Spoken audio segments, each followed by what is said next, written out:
What's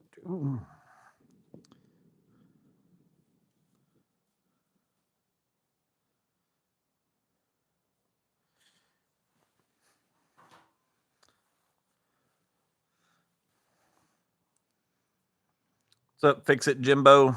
I got to get my ad off here. What's up, Sizzle Neck?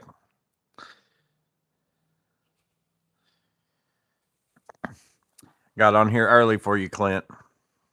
Get out of the Radio Shack.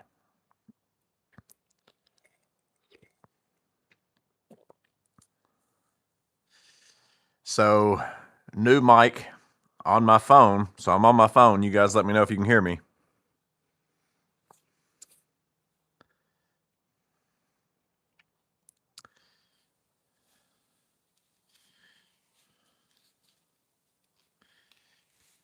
Which I think I might have fixed my old mic too. I bought another same brand that I had. Let me see, but it's a cheaper version because it didn't come with a bunch of. So this one was only $30 on Amazon. So it's the Hollyland Lark A1. This one only came with the USB-C. Still comes with two mics, and they don't have clips. They just got the magnet where you stick a magnet. Versus my old one,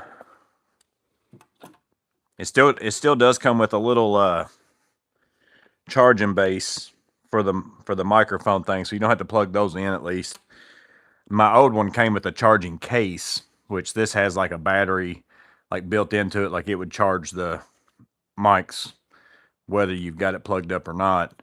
But this one also came with, this that you can hook up to something with a headphone jack or the USB-C Lightning or the USB-C. And I'm going to keep using this one with my USB Lightning, like if I do voiceovers on my iPad or something. So that one was a lot cheaper, but it basically will only work with, USB-C stuff, which is mostly what you're going to be getting now. But I might have even fixed I found something in the port of the adapter, but I'll try it at some other time. I might have fixed my other one. It might be fine now too.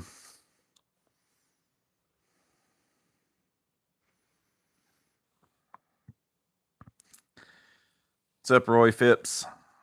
Roy Phipps official.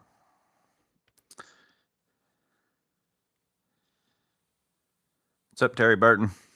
Yeah, so I got the it's sold out again this time, but I could not believe how big this thing is. Like, I expected it to be like Justin Jefferson from the Vikings has one on, and like the Lowe's commercials when the NFL players are there. I was expecting it to be like a fake version of that, but it's like a Mr. T chain, like huge chain, and the bucket necklace thing. I mean, gigantic. I fully expected it to be like just a little thing. It sold out again the second round, like not too long after. Not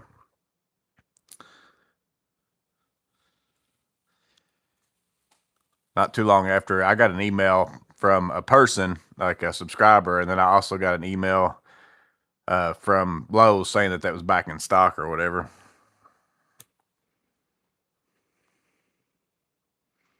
But I couldn't believe how big. I couldn't believe how big it was. Whenever I opened it, because whenever I saw the package, it still wasn't even that big of a package because it was wadded up in there pretty good. Whenever I opened it, and saw this, I was like, man, that is huge. And then how big the chain was, which it's all like this is plastic of some kind or something.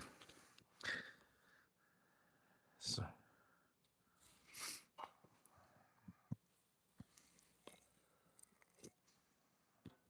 But yeah, I was pretty surprised at how big it was.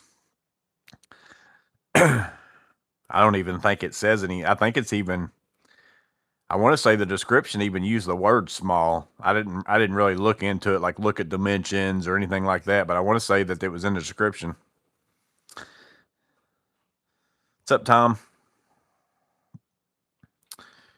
So I filmed a guess the trade today for Saturday, and then of course next week. What is Christmas on Thursday, or when? Let's see. I think it's on Thursday of next week. I'm pretty sure. Today's the 18th. 19th, 20th, 21st, 22nd. Yeah, I think it's on Thursday. So I probably won't do a live next Thursday, but I'm also, which I did just get one in the mail. Like the guess the trade for this Saturday is a reload, and it's the last thing that I've got. Like I don't have any other submissions. I was thinking I had a few in my email that I hadn't pulled out yet, but I actually did whenever I looked today. But I did get an email of somebody's. I didn't look at it before I came out here. So I may not do a guess the trade next Saturday to let those build up a little bit. And instead, if I don't do a live Thursday, maybe I can do a live on Saturday, the same time we normally do the guess the trade next week. I've got one already up for this Saturday. So that may be what I do next week.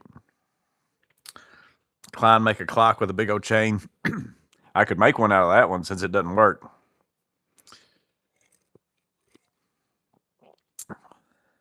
What's up with the Lowe's bling? They've had it on sale twice now. It's the Lowe's, I even forget what it's called, like ice bucket necklace or something like that. I think that's what it's titled. I can't remember. I actually looked for it to put a link in the shop button, but I guess since it's sold out, you can't find it. But they put it up for sale. It's been a few weeks back, and it's sold out. Like I even opened the email like pretty early in the morning because I usually get up at like 3:30 or so, and then I go through like Home Depot's deal of the day, Lowe's deal of the day, go through my emails and all that kind of stuff.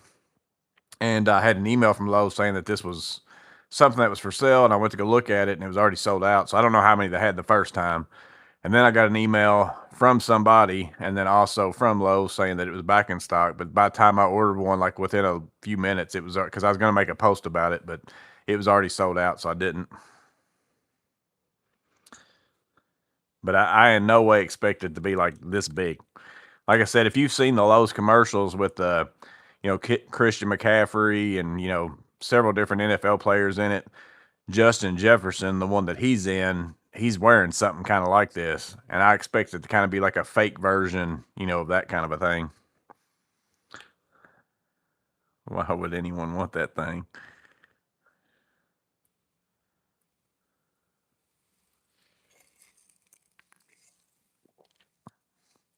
What's up with flex and skill at Lowe's? So I don't know. I mean, they're obviously moving on. I don't know if flex is going to be sold somewhere else or still. There's some videos out there. Like I know Caleb Ross. I didn't watch it today, but I saw a thumbnail today, and then I've seen like the tool review zone. I haven't watched any of the videos about it, so I don't know what they're saying. But I don't know if they're going to be like not at Lowe's and they're going somewhere else, or if it's only going to be online at Lowe's, or what. I think it wouldn't surprise me, which that's the way my Home Depot kind of is now. Like I said, I know there's other Home Depots out there that have a lot more tools and stuff in them, but it wouldn't surprise me like if a lot of those stores don't go to, you buy the tools and ship them to the store instead of them having to house them all, within the space. Because I mean, if you have like 5 different brands of, I mean, they'll still carry the drill, impact, sawzall, that kind of stuff. But if you want something specific, you carry all the brands and you try to carry every tool, that takes up a lot of space. So it's not going to surprise me. I don't know if they're going to be on sale online at Lowe's or if they're moving to another store or not. I have no idea. But they're obviously not going to be in the store. They wouldn't be getting rid of them like what they are. Lowe's is where tools go to die.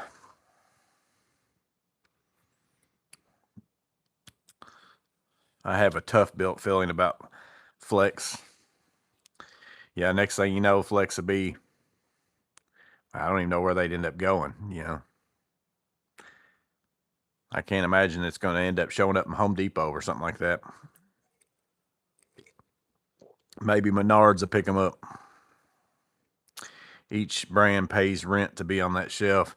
Yeah, there's always some sort of a deal between, it's usually the company wants so much shelf space, and then, in order to do that, there's certain stores that they got to give them certain deals, and there's always some kind of negotiation going on. So maybe there wasn't much going on, but Flex is kind of the same way as what I've said about all the other like pack outs and stuff like that. Like I really like the mod box stuff, but unless you're getting somebody that's coming right into it, and they decide I'm going to start with mod box, of course, then they're in it. Or if you wanted to go say tough build or whatever back when it came out, very hard to get people who are already in pack out to make that switch.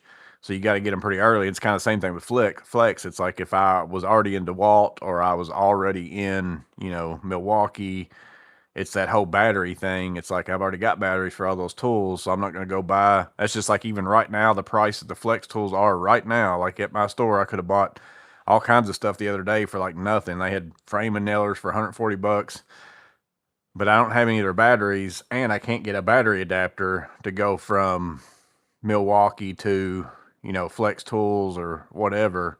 And I just don't want to carry, I don't want to go buy a bunch of Flex batteries to work tools whenever I've already got some tools that are already those, even though it's a good deal. It's a crazy good deal. Like if you were getting into tools right now, but then again, you got to think, well, if I'm getting into them and there's a clearance no matter, am I going to be able, and do I want to spend money on a battery platform that for all I know, they're not going to be making any.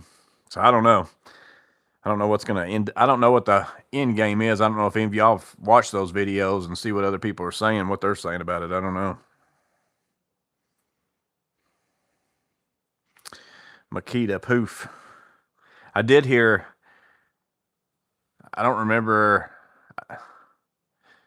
I caught a glimpse of something. I don't remember if I read it or if I just scrolling through videos, how the autoplay comes on. Did I hear that Makita was not going to be at Home Depot anymore either? I think I even heard somebody say something about Makita and Flex swapping or something, but I don't know if that's true or not. I don't know.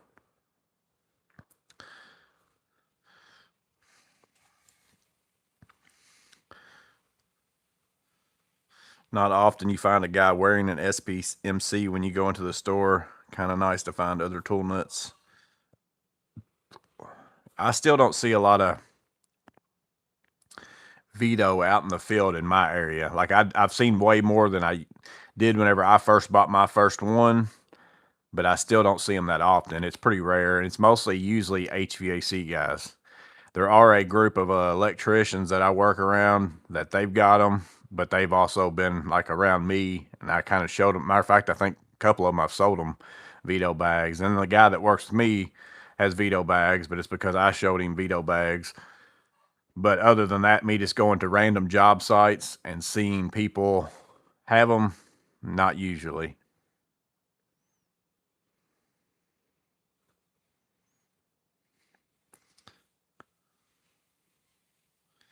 If Flex goes anywhere, it's probably going to be online only, like Amazon. You can check their authorized retailer on their site. So does Flex, can you get Flex? Like I've never even searched a Flex tool as far as to buy them because it's just not been a thing of interest to me. But can you buy them on Acme Tools or like Ohio Power Tool or anything like that right now? I've never paid any attention if they've got Flex on their websites either.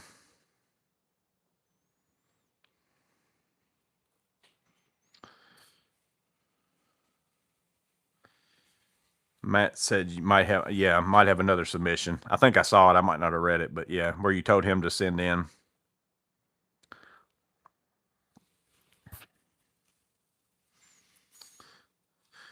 Miss Maintenance said all the HVAC guys that work at her office when they come have Veto bags. Yeah, usually that's most of the time if I've seen somebody carrying a Veto bag in my area, it's been HVAC guys. But that's also because in my area, the only stores I knew that carried them, well, it might even still be the case now, are the HVAC supply houses. That's like John Stone's got a few. What's the Ferguson's?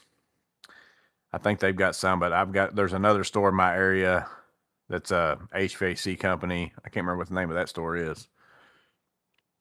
They got quite a few sitting out there in the lobby. So I think that's the main reason why HVAC guys in my area have them. Video said Flex will all be online, Lowe's, Amazon, etc. Yeah, like I said, it wouldn't surprise me if the future of buying tools, especially like I said, they'll still carry the drills, the impacts, the saws, the stuff that most people use every day type stuff.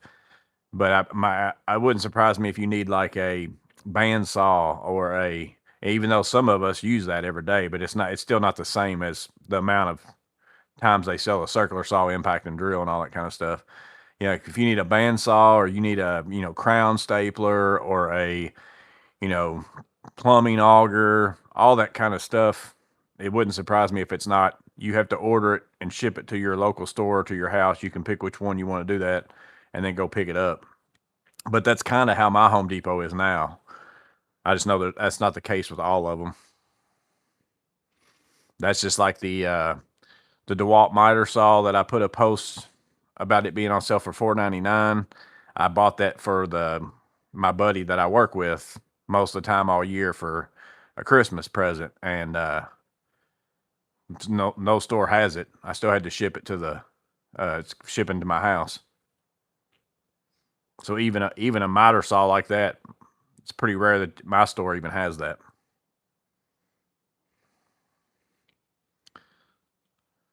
The boss is here.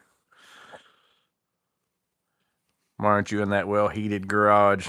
I actually just turned it on before I came out here, which it's already up 5 degrees in about 12 minutes. It's actually not been too cold today. It's also raining pretty good outside, so I don't know if you guys can hear any rain. I can barely hear it. Like, I have to pay attention. I can probably hear it.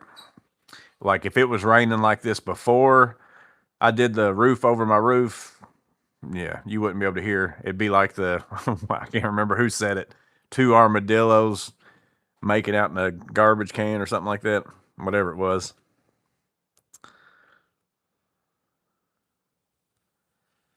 Maybe she's watching the Jared crime drama. No, she goes from, right now, she's going from the Christmas movies where, you know, the person goes back to their hometown and they fall in love and all that kind of stuff, get mad at each other and realize it's a total misunderstanding. Lovey-dovey, feel-good Christmas story to now let's go watch the 48 hours where the husband or wife kills their husband or wife.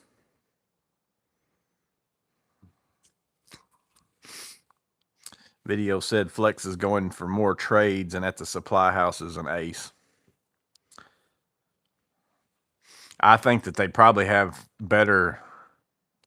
Again, it's still going to be hard. I don't care what tool brand comes out tomorrow. Very hard for you to get into the market of changing somebody's mind that's already in another system. Like I said, unless you come out with specific specific tools that other companies don't have, then they'll try buying that tool that they need. Then that might cause them to buy the impact and drill later because they've already got batteries. And then if they like those better, then they'll make that switch. But it's a long process.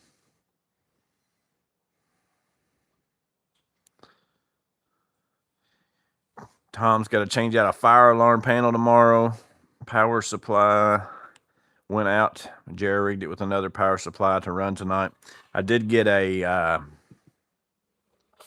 I got that in the mail today and got the surge protector for that was one of the comments on me installing the mini split video that I need to put a surge protector out there. So I did order one of those. I'll take that suggestion.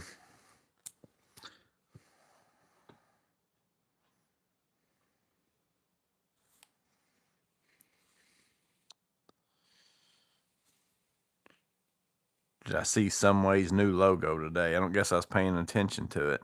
Is it not the same one? Which I can only see it super small, like on this. It won't let me blow it up or anything.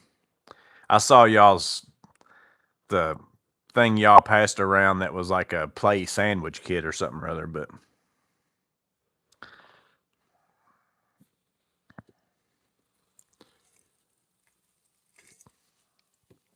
I've got one video to make that I got to make before the end of the year of a tool that I got that's it's pretty nice actually. Like it does something that I've been waiting for a while. So I got to make a video for that. And then I've still got my Klein Mod Box swap out that I'm going to do in the back seat. I think I've got everything now. I got the last package yesterday of the stuff I was waiting on to be able to do all that. Because I had to get some things to be able to, because it's not just my pack out drawers that I use in my back seat. It's that whole side wall that I hang all my pouches and all sorts of stuff on. It's pretty important. So I needed a bunch of different things to be able to make the Mod Box ones work in that same way. So I've been looking around and buying different stuff like that to make it work. And I got the last thing, I think, today. Hopefully it's not a flashlight. No, it's not a flashlight. It is one of the 3Ls, though.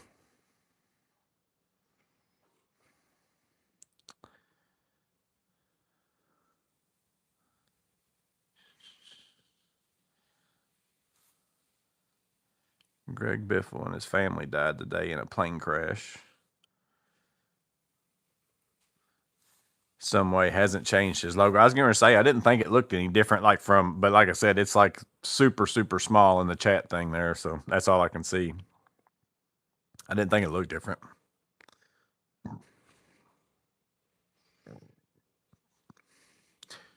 What's my thoughts on Home Depot, Lowe's, Dogs, ZV? Does it seem that Lowe's falling even more behind? Who rules in your area? Home Depot or Lowe's? I drastically prefer Home Depot for tools for sure. Even like the cheap brand of tools, I think are better. Lowe's now having Klein. I go there more often, but I got there for a while. I got to the point where I only went to Lowe's if Home Depot didn't have something that I wanted, like material wise. Like there's a lot of times where I go to Home Depot to buy some painted, like pre-painted or pre-primed trim boards and stuff like that, like 1x4s and all that kind of stuff.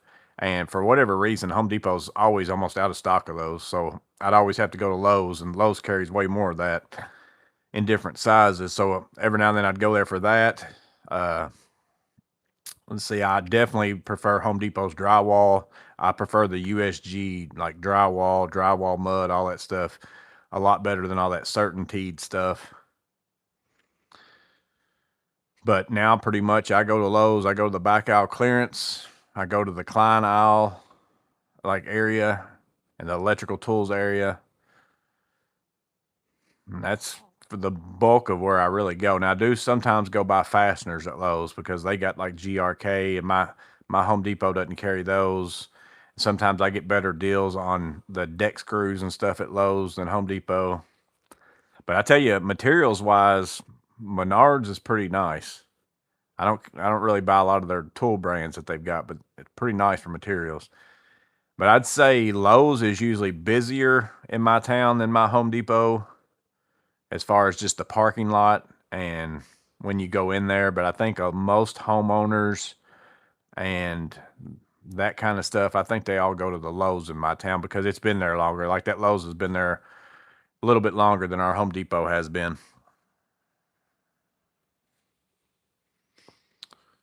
What's up? Abo. Again, I have no idea where to put the space in that. Abo Alzon or a Bolzon. What's up, Elliot Parrish?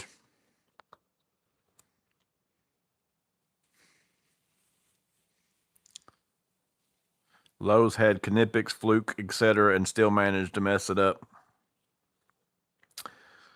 Yeah, they just don't. I have started buying a few Metabo tools over the last little bit, and it's just because I got a nail gun really given to me basically. So, and it's a Hitachi actually, but it takes Metabo batteries. Well, then I found a Metabo triple hammer on sale that came with batteries, and I really bought it. It was like dirt cheap, so I really bought it mostly for the batteries, to have extra batteries for my nail gun. And then that led me to buying, now I've got a crown stapler, a heat gun. I can't think of it. Seems like I got something else too that's Metabo. So I do have some Metabo tools, but I don't go into those looking for Metabo tools. But if they're on clearance or something like that, that's just like they got the pin nailer back there right now, but it's still not as cheap. Like Steve's Wood Shop and Tool Reviews, he got his for like $59 or something like that. I think mine's on sale for $120 or something like that. I don't even remember what it said it was. It might have been $99. And I've got the M12 one.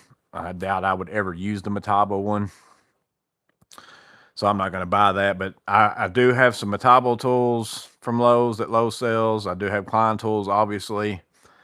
I bought a couple Tough Built things, but they've always just been on clearance. Like I don't go in there again looking for Tough Built stuff. Other than that, like other than maybe DeWalt locking bit holders, tool wise, there's just not much I buy there.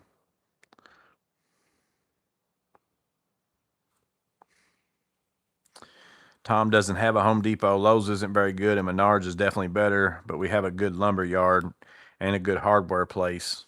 And as far as electrical, we have 3 supply houses. So yeah, we've still got, I think we've got maybe like, I know of at least 1, 2, 3, 3 lumber yards that are pretty good size. Like you can get a lot of stuff at those. There's probably more than that too. I'm 3 off the top of my head, 3 that I bought stuff from over the course of time. And then we've got a ton of like specialty type things that they only do like one thing, like that you would maybe go to Lowe's and buy some concrete blocks or whatever. Well, we've got a place that, only does brick and block and all that kind of stuff. We've got several plumbing supply houses. We've got several HVAC ones in my town. We've only got a couple electrical ones, but they're still pretty hot and heavy in our town with supply houses and like smaller, like not big name companies. Basically, like it's not even our lumber yards aren't something like, and I don't even know if they're still around anymore, like an 84 lumber where there used to be a bunch of 84 lumbers. All our lumber yards are like only here in the town that I live in. What's up, DIY Crasher? Appreciate that.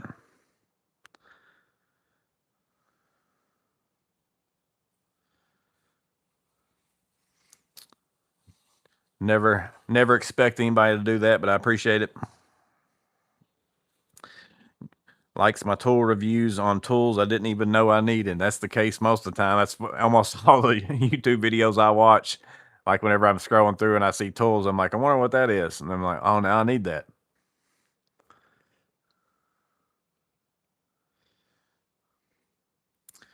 Thundering out there now. Yeah, I heard a big one. Didn't hear it in the garage. Yeah, I while I'm talking, I can't hear the rain, but if I just sit here in silence, I can still kind of barely hear it. But like I said, if it was raining like this before, been like, I'd be sitting here screaming, thinking I needed to scream so you guys could hear me.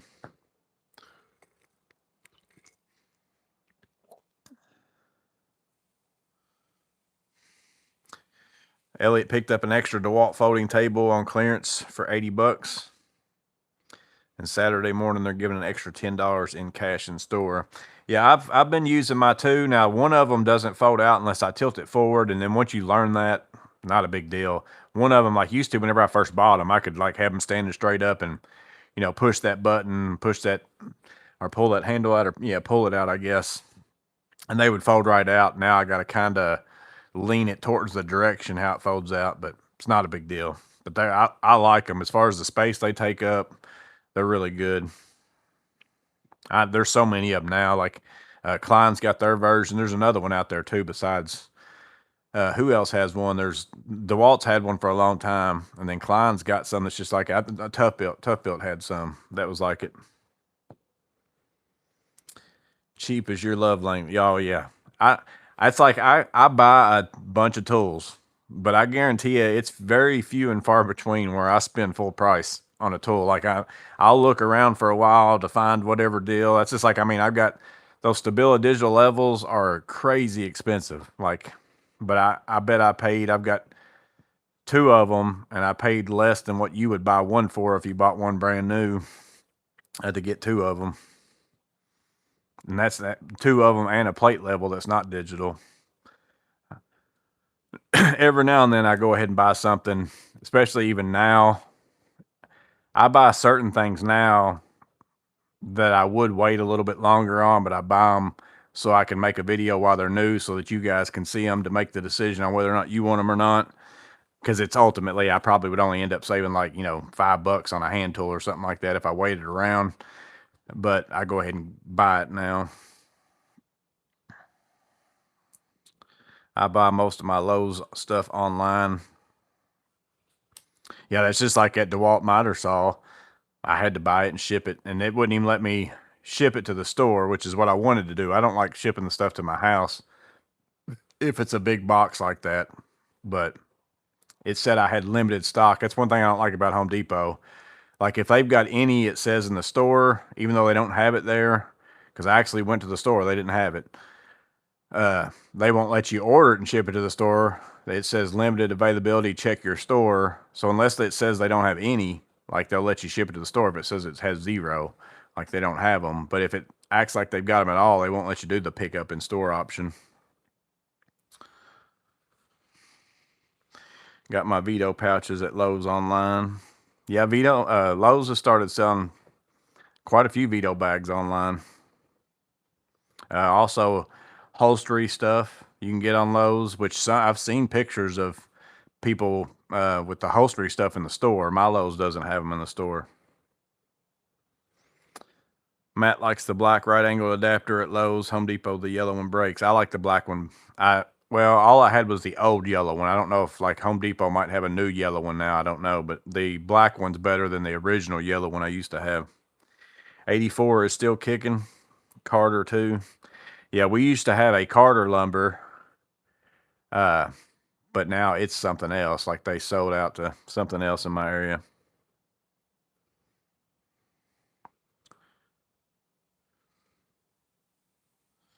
What's up, Lexi? Busy night, she said.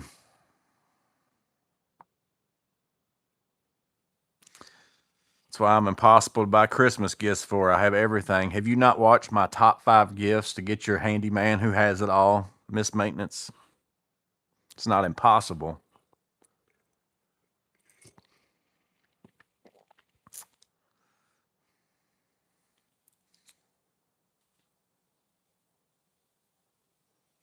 What's my thoughts on Ace? We've got quite a few Ace Hardwares in my town. Let's see, we got 1, 2, 3. I can't remember if that one's still out there. I think we might have 4, but I think one of them might have moved. I think one of the ones I'm thinking of for the 4th one, I think is the 3rd one now. I think at one time they were both open while they were moving, but I think they actually closed one of them.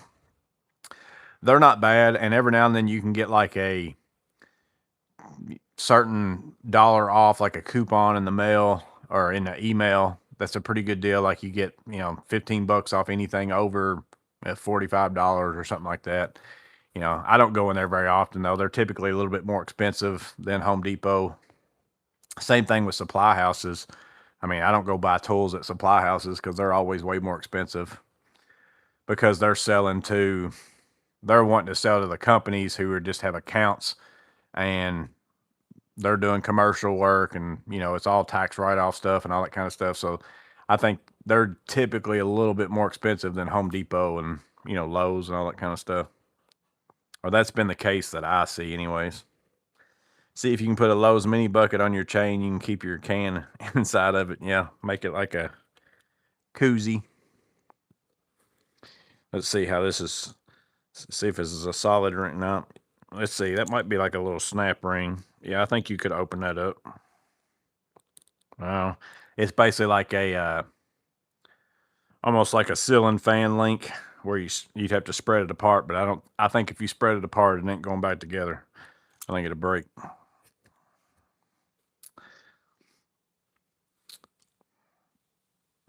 Yeah, I think mine and Miss Maintenance's Christmas presents this year is I did my building, and then she got a new car this week. So I think we're pretty well set and broke at this point.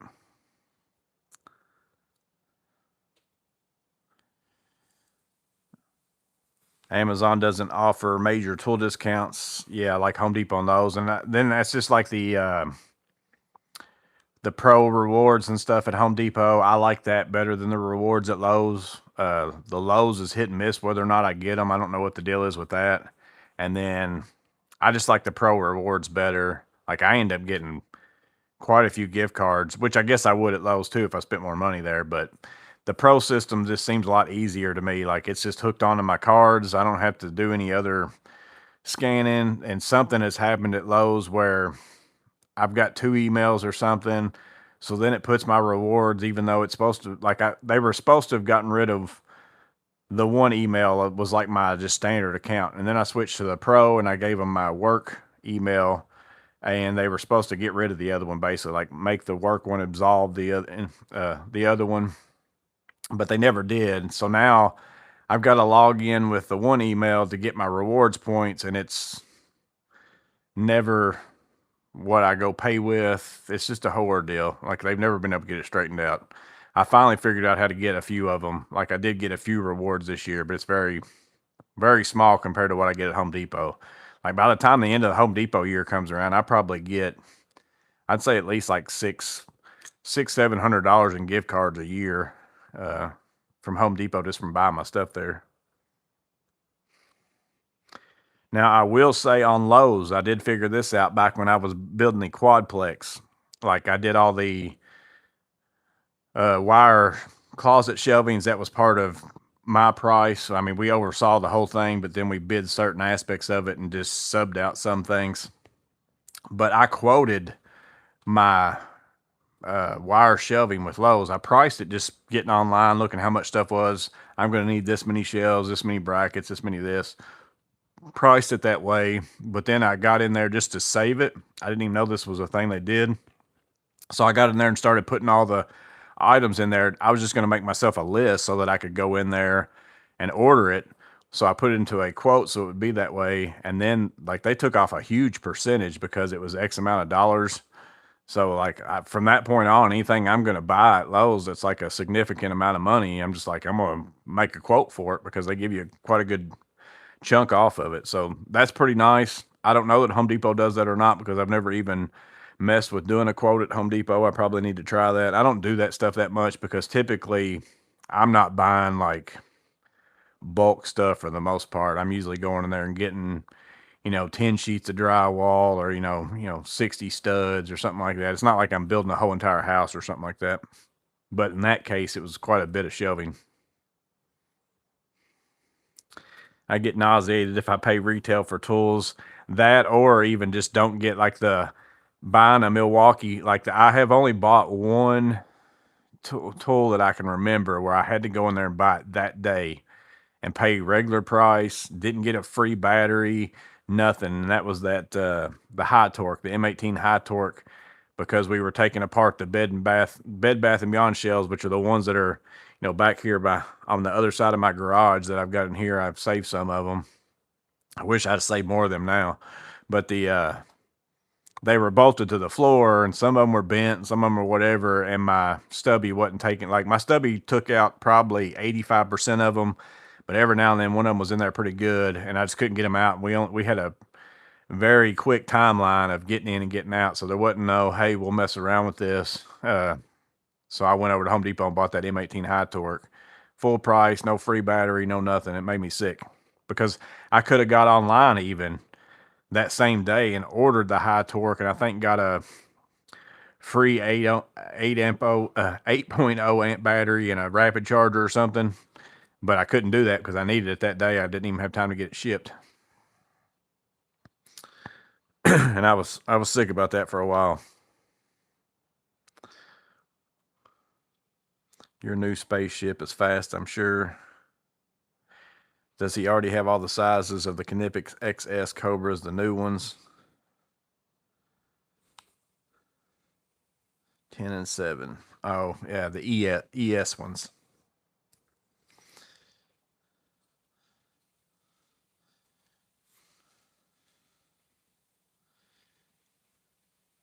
I got an ice bucket. Lowe said they had 3 of what I wanted today on their webpage. Got there, couldn't find it. Asked the employee. They looked in their inventory and said there was one there, but it was damaged. I went in there one time, no kidding. I was gonna put in drop in like either 2x2 or 2x4s. I can't remember. Like drop in acoustical ceiling lights, like flat panel LEDs.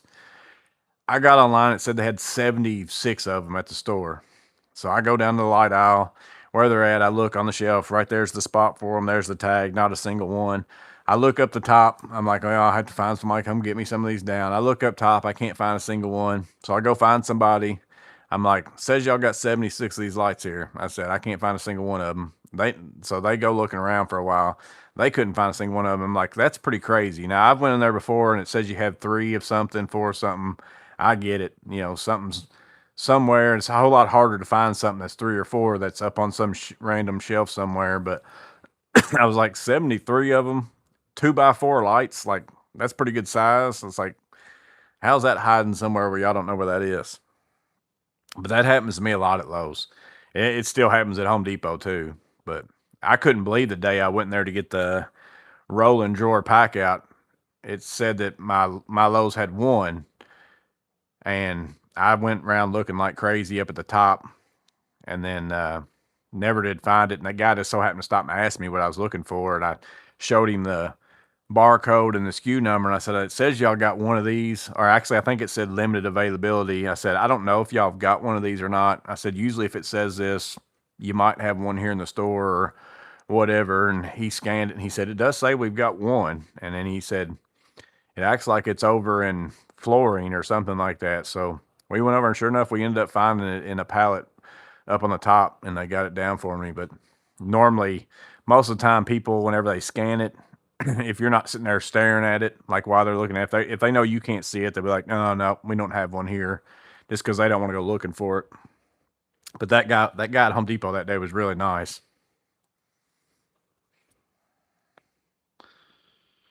Everybody's guessing RAV4 for Miss Maintenance's car.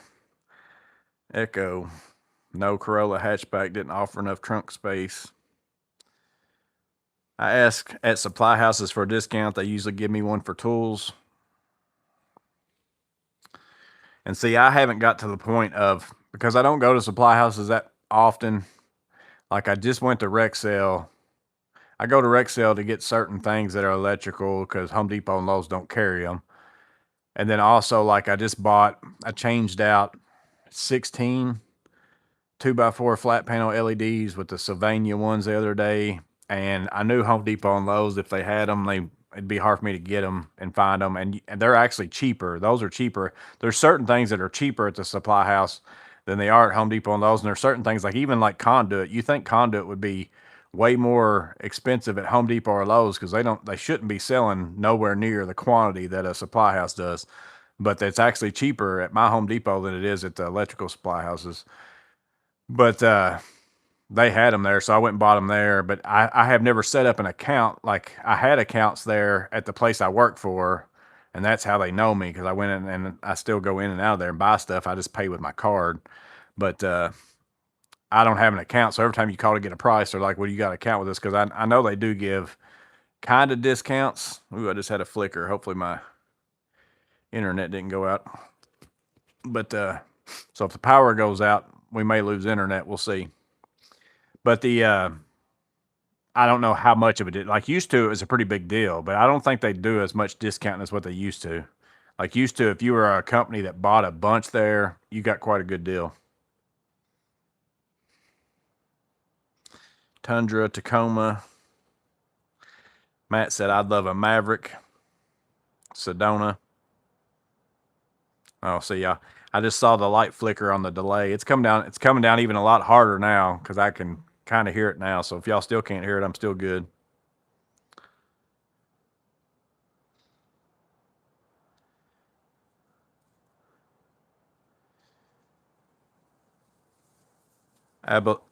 Abelzon 83 said being outside of the United States, Home Depot and Lowe's are not options. We're limited strictly to Amazon. I buy quite a bit of my tools on Amazon just because I know that my store is not going to have them anyways, and the shipping is typically faster. Now, Milwaukee, I go to Home Depot or I ship it to the store. I don't risk it with the Milwaukee on Amazon because I never know if it's a legit thing or not. And usually the prices on Amazon for Milwaukee is more expensive than Home Depot and Lowe's, and you're not going to get those deals of the free batteries and the this or whatever. So I usually buy all my Knipex and, all that kind of stuff. Even Klein, I buy most of my Klein actually on Amazon. Typically, that's where I go for that. But Milwaukee, I strictly go to Home Depot most of the time.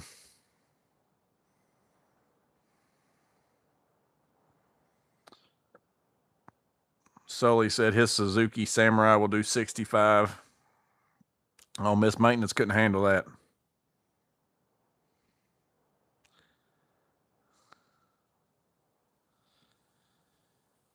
RRTO8 asked if she got the all-wheel drive. It was just the front-wheel drive. It was the only one they actually had on the lot. Like it was like the only option. But I've got four-wheel drive on my truck, and most of the time it's very rare that we even get icy, snowy weather, maybe a couple times a year at the most. And usually, if that's the case, I just drive her to work and drop her off at the office and then pick her back up, just so we're both not out driving in it.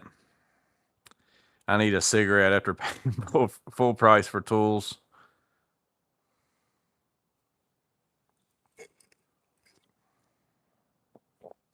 Sully said, we love Harbor Freight. Yeah, I have started buying a few more things there. I still don't buy a lot there. And again, it's not because don't like Harbor Freight or I'm a tool snob or anything like that. I just very rarely think to even go to Harbor Freight. It's not really in my neck of the woods of where I work at.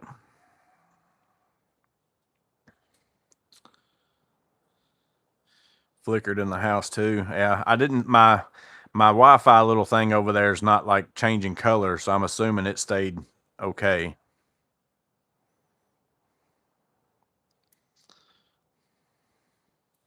And just did it again. So if we end up losing power, the Wi-Fi is obviously going to go out. So that means I'm going to lose the stream too. So if we lose power, that's what happened. Which I don't know what happened. Well, I guess actually, as long as I end the stream up there, it won't be like on some crazy loop stuff. But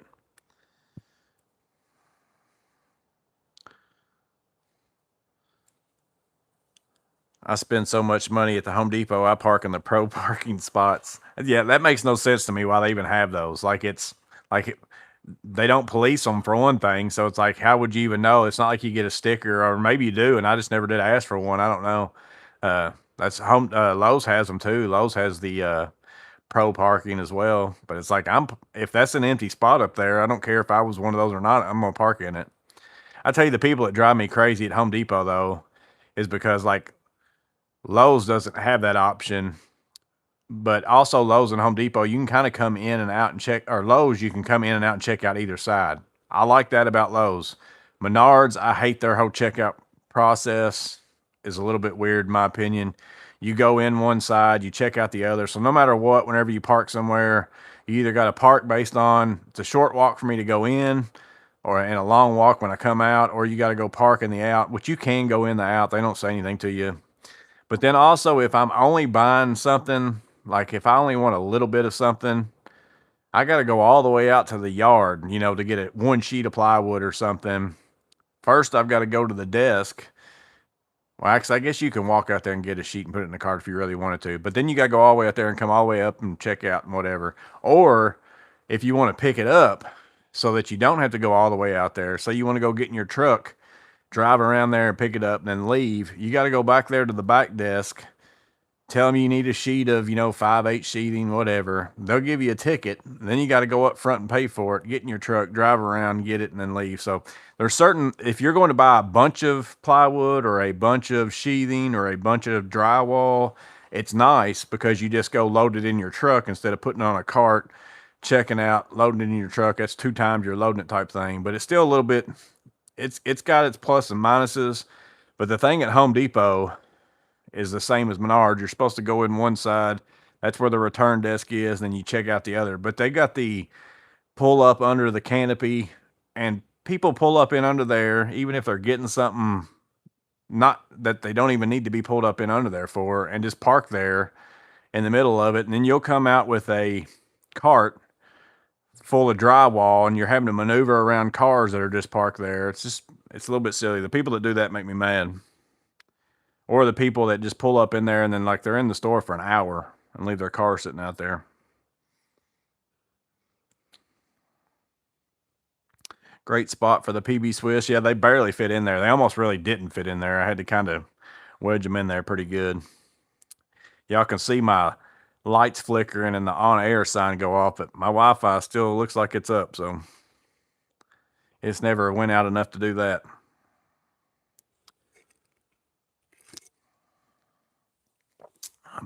Probably should have spent the time to go get my surge protector put on today. I was planning on maybe doing that tomorrow.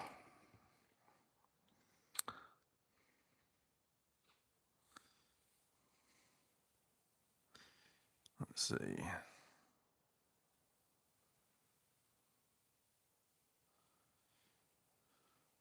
Get some of those Wheat Hot Walmart like last best tool. I only caught the I scrolled past that thumbnail today and watched like before it cut off type thing just to see what it was. So did those end up being real or are they not real? The Walmart ones.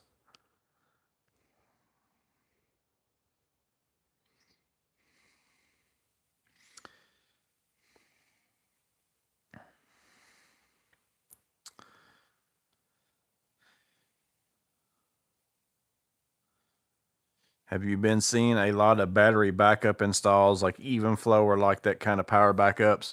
Not so much. I think like businesses and stuff do it, but I haven't seen a lot of it in homes or anything like that. There's like a few people that I know personally that have put them in, but it's a pretty rare thing in my area.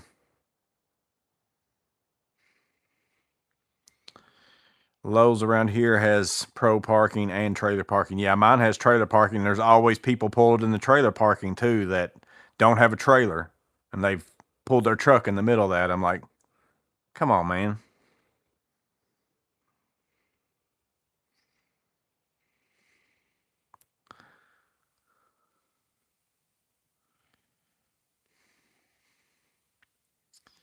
Our Lowe's just redid the parking lot and added the trailer parking too.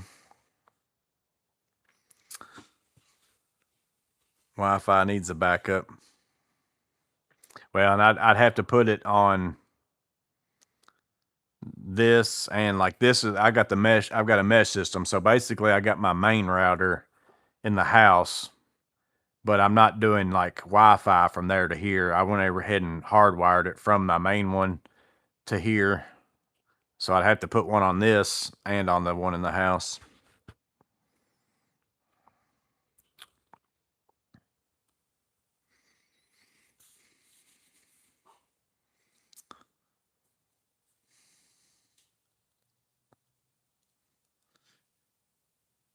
The Evos are a low-key flex right now. Tools with Tim said it's legit. He has a pair. That's not, I mean, 35 bucks then. Like I think Tools with Tim is the first video of those I saw. And I went to Amazon, they were like 123 bucks. I was just like, no, not paying $123 for those. But now 35 bucks, yeah, that's pretty good if they're the real deal.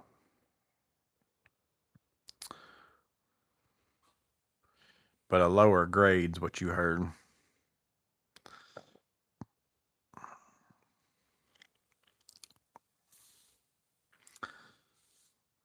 Picked up the new Home Depot Husky 500-pound lift, $179 with military discount. Nice.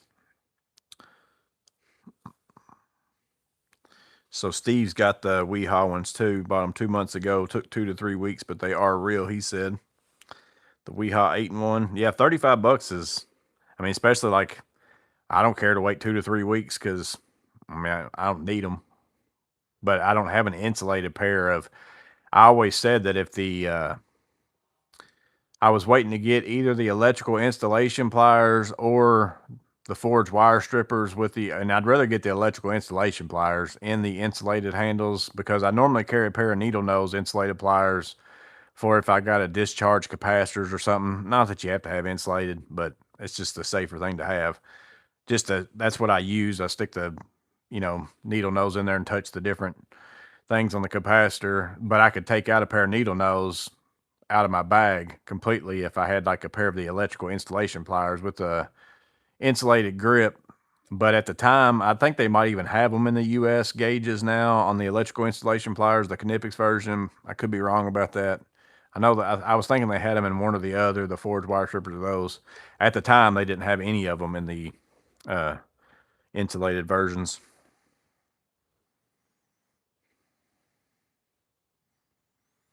Tools with Tim bought his on AliExpress. Can you do a review on the new rigid 17-inch 64 pocket rolling tool bag? Don Shop. I don't usually normally run rolling tool bags, so probably not.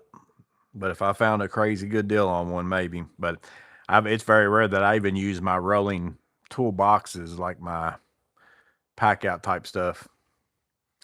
Certain jobs, I'll throw that in the back of my truck if I know, like, if I'm going to do work at a mall or something like that, and I know I'm going to have to park pretty good ways away from where I'm working, that's when I'll get out something like that. But most of the time, I'm going from somebody's driveway to their front door, or a parking spot right in front of a storefront, and, going in and out. Because usually if I'm working at a commercial space that's a storefront type thing, I'm working earlier in the day and there's not a lot of customers and all that kind of stuff.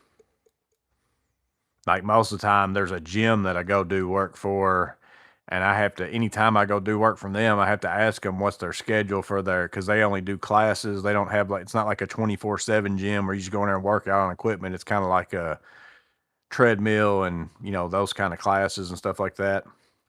So anytime I'm going there, there's nobody there but me and the person that's letting me in. So I pretty much park right next to the door.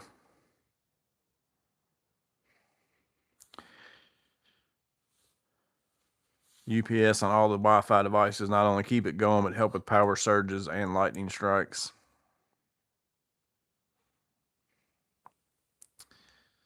They'd have to send it to me. I doubt he'd pay for them. Yeah, I don't. Yeah, if they sent me one, yeah.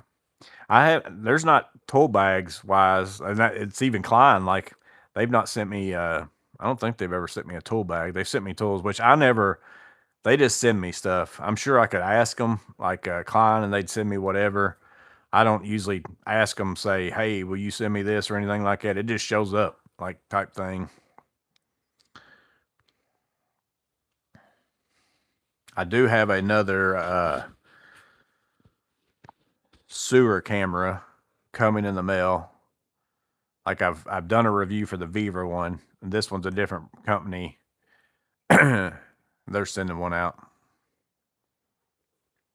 I've gotten to where I'm starting to use that stuff a little bit more often than what I did even at my previous job. But I would have liked I had one at my previous job. I never thought to ask them to buy one because it was a nonprofit where I worked at before. And I always felt bad about, like, them spending big chunks of money on expensive tools. So that's why a lot of times I'd even buy my own tools, just because I didn't want them to have to buy them. But so something like that I would have never bought for there. And I wouldn't have used it enough to buy it for myself. But I've started doing a lot more now that I've had one. If people have problems, I'm like, well, I'll go get my camera and just, go up this pipe. And I've used it, thrown it down in behind walls just to look at stuff too. Like, not even just in pipe, just stick it down inside of a wall. So it actually comes in more handy than even just being a sewer camera. What's up, Bowery?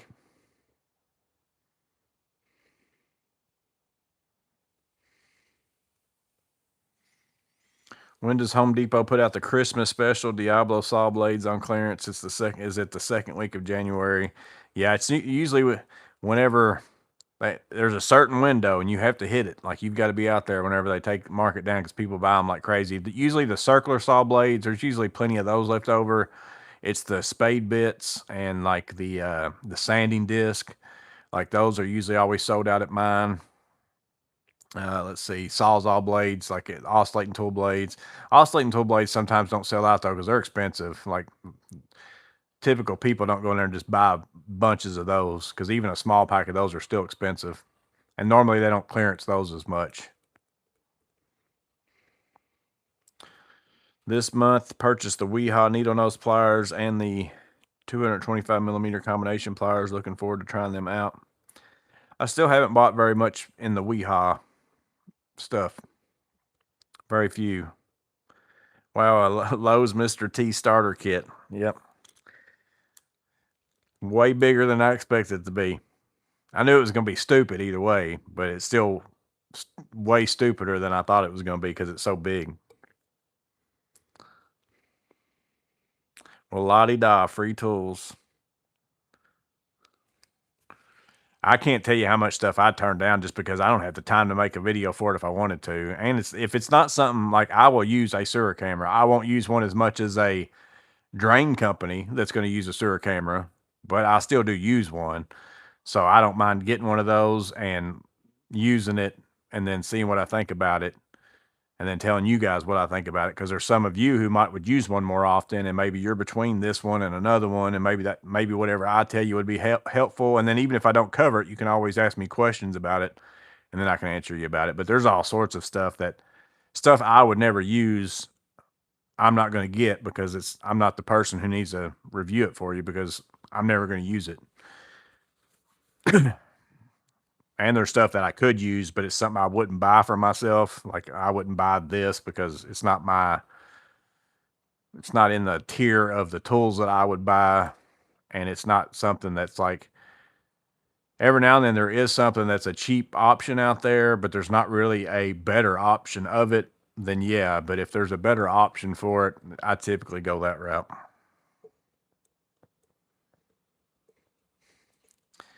Grandmaster Flash.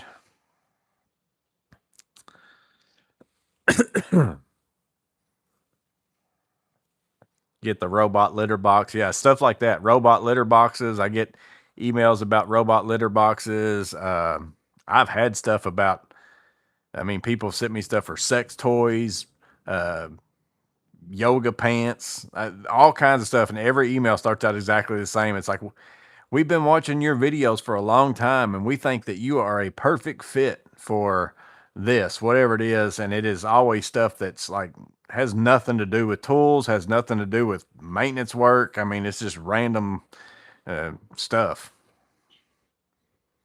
But once your email's out there in, alphabet soup company land, you just start getting emails like crazy. And there's no telling how many of them I don't see that go to spam, because I don't even used to. Whenever I first started, I was checking my spam folder for stuff just in case, something good came through and I missed it or whatever. And now I'm just like, I don't even look at it. There's so many emails in there. It's like, I'm not going through all that. You'll pass on me in yoga pants. I could have gotten some real jewelry for Christmas instead of that dumb bucket necklace. Maybe this is yours, and maybe I got us matching ones, and you're going to open one up under the tree, and yours is like a pink glitter. Milwaukee sex toys. Matt said he's going to pass on me in yoga pants. You don't know that. I need someone to review my neighbor's all-girl kazoo band. Get the yoga pants, show them how great the product is in a construction zone. Back whenever I first started the channel, I always joked with Miss Maintenance about how I said, all I really need for you to grow this channel is to get you out here in my thumbnails. You just got to be in black yoga pants and have your butt towards the picture and whatever's going on in the background, whatever. So that's how everybody gets the views. And I said, I'm going to start just doing it with myself. Put myself in yoga pants and show my butt in the thumbnails. Have you ever bought a tool and deeply regretted it, saying to yourself, I wish I hadn't bought this? I don't think I've ever bought a tool that I'm like 100% like, oh, this was the biggest waste of money ever. I might have at some point. I can't think of it off the top of my head, but I also am not one who just goes to the store. I'm one who looks up stuff about a tool for a while, looks at the other versions of a tool for a while. Like I spend a lot of time looking at tools. So by the time I buy something, I've usually figured out that's the one I want of the ones that I'm going to get. I'm trying to think off the top of my head if there's something like in particular. I'm sure there's been stuff I bought that I'm like, if I had to buy it, I wouldn't buy it again, or I'd have bought this option instead. But there's nothing really that I can remember that I bought that was like, this was absolute garbage and I thought it was going to be good. That's my Christmas present. Corey Massey said, are you starting to see younger apprenticeship opportunities? Are there any young guys in the trades? There's some young guys on the job sites, but I don't know if they'll make it or not. Now, the guest to trade this last week, Wyatt the pilot's a pretty young guy. But as far as on job sites, there's always been young people on job sites. Now, whether or not I don't know if I see a lot of young people that are also, you think, hey, this guy's going to be in it for a long time type thing. But that also depends on who's training them and stuff too. Sometimes some companies just wear out young people and just use them for their grunt work and don't really think about training them up to, or make it in such a way that they would want to stay in it type thing.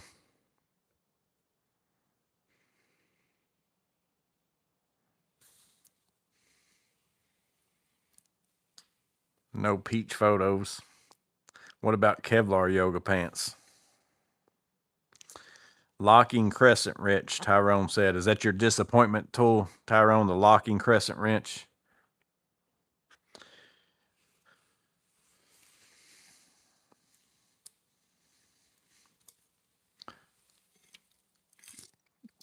Now, this right here, the M12 newer stubby, again, I'm not saying, oh, I wish I'd throw it in the trash, but I'd rather have the old one. Like, I still have the old one.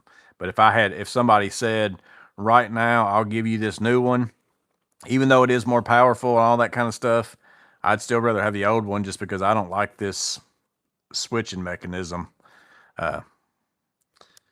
I think it's a good idea, and on paper it sounds great, but in practice, your fingers bump around too much and change speeds and stuff. I've had it happen, especially whenever you hit something, and it kicks on, and all that, it automatically almost like switches into neutral. Next thing you know, you're pulling the trigger. So I thought this was going to be like basically a better version of my old one, more powerful, all those things. But if I had my pick of the two, I'd buy the old one if I could get my hands on it over this one. But my old one still takes off the lug nuts on my truck. I mean, it does everything I would need it to do.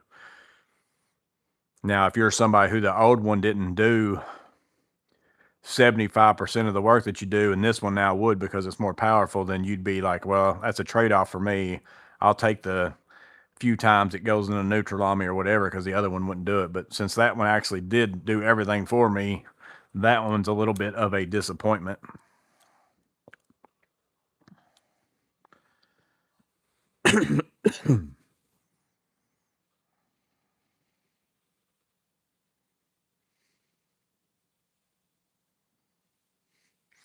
A customer of mine has a pretty big construction company, and his 25-year-old son's taking it over.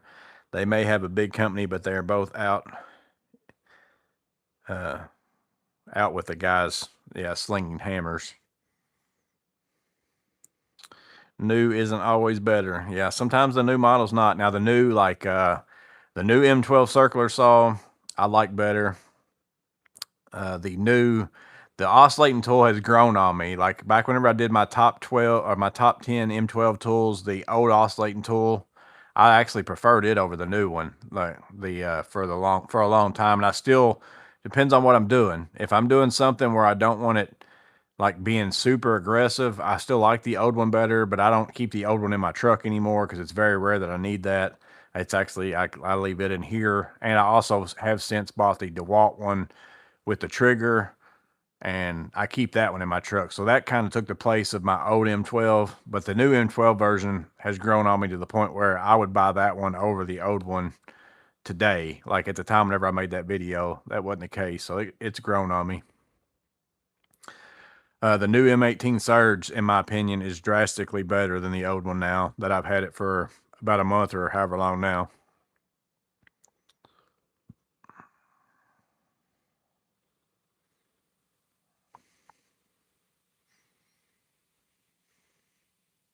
You're using it wrong.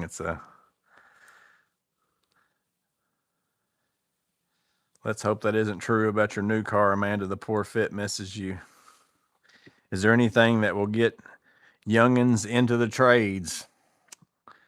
I think the more that it changes, just like most people. I mean, if you're young, there's a reason why most people say they want to be a doctor or they want to be a lawyer. And it's not because they really want to be a doctor or they want to be a lawyer or they want to be a movie star or they want to be a whatever. It's because of how much money that profession makes. And I think if the once the supply and demand end up hitting to the point where and in all honesty, it's kind of there now. I mean, I probably make as much as a lot of those people, and I'm just a handyman contractor. But and I could make, if I wanted to work the amount of hours that today that I used to work when I was young, if I wanted to work that many hours a week, if I really truly was just like, hey, I'm going to get at it and I'm going to hire people and do all kinds of stuff like that. I mean, no telling, but I think once it catches up and once people realize this isn't the job that you're forced to go into because you can't do anything else, which is what's been told to people forever. And now it's hey, that is a lucrative option for you to be able to live a very good life and enjoy something maybe that you do and all that kind of stuff. And I've always said that I feel like if you can get people to try it, like, cause I had no idea that I was going to do what I'm doing right now. Like if you'd asked me whenever I was in high school, I'd been like, there ain't no way I'm doing any of that stuff. It's just nothing that interests me whatsoever. Never had done any of it other than like build my own tree houses and clubhouses as a kid and just doing stuff like that. And, I work with my dad sometimes or whatever, but I was super young then. Uh, but then it's one of those things where as I started working with my hands because I had to, and then I'm like, actually, I kind of like this. And then I like seeing stuff that I'm building and all that kind of stuff. I think if you could get more people to even try it, they'd realize this is actually pretty nice. Like to be able to see I built it. I mean, it's just like even my garage right now. Every time I pull my driveway, I can be like, that looks really nice compared to what it was. And like, I did that, that's pretty awesome.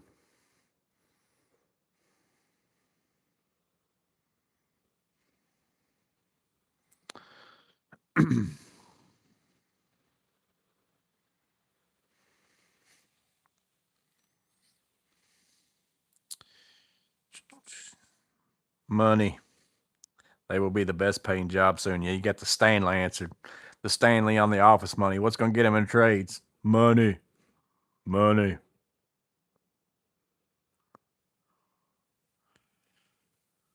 I prefer the M12 fuel oscillating to the M18 fuel. Now, I've never bought the M18 fuel. When I actually thought about getting it back whenever I was between getting that, and that's when I decided I'm gonna go ahead and buy the DeWalt because I already had an adapter for Milwaukee batteries to DeWalt anyways, and I kind of wanted one with that trigger because I use my M12 most of the time, but I wanted one where I could stop and start it easy, like creep up on stuff. So I thought I'm gonna go ahead and buy the DeWalt instead of buying the M18.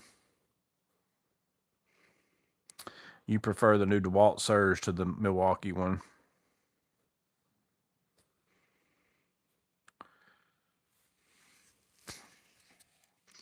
The more politically correct the job site gets, Matt said, the more young people would join. Today's young people can't take the olden days or can't handle it. That's true. It's a whole different construction is a whole different world. And I think the people who make it are normally, I mean, we like to joke around with each other and goof off sometimes and do all that kind of, and a lot of people can't handle that, like, and can't take stuff.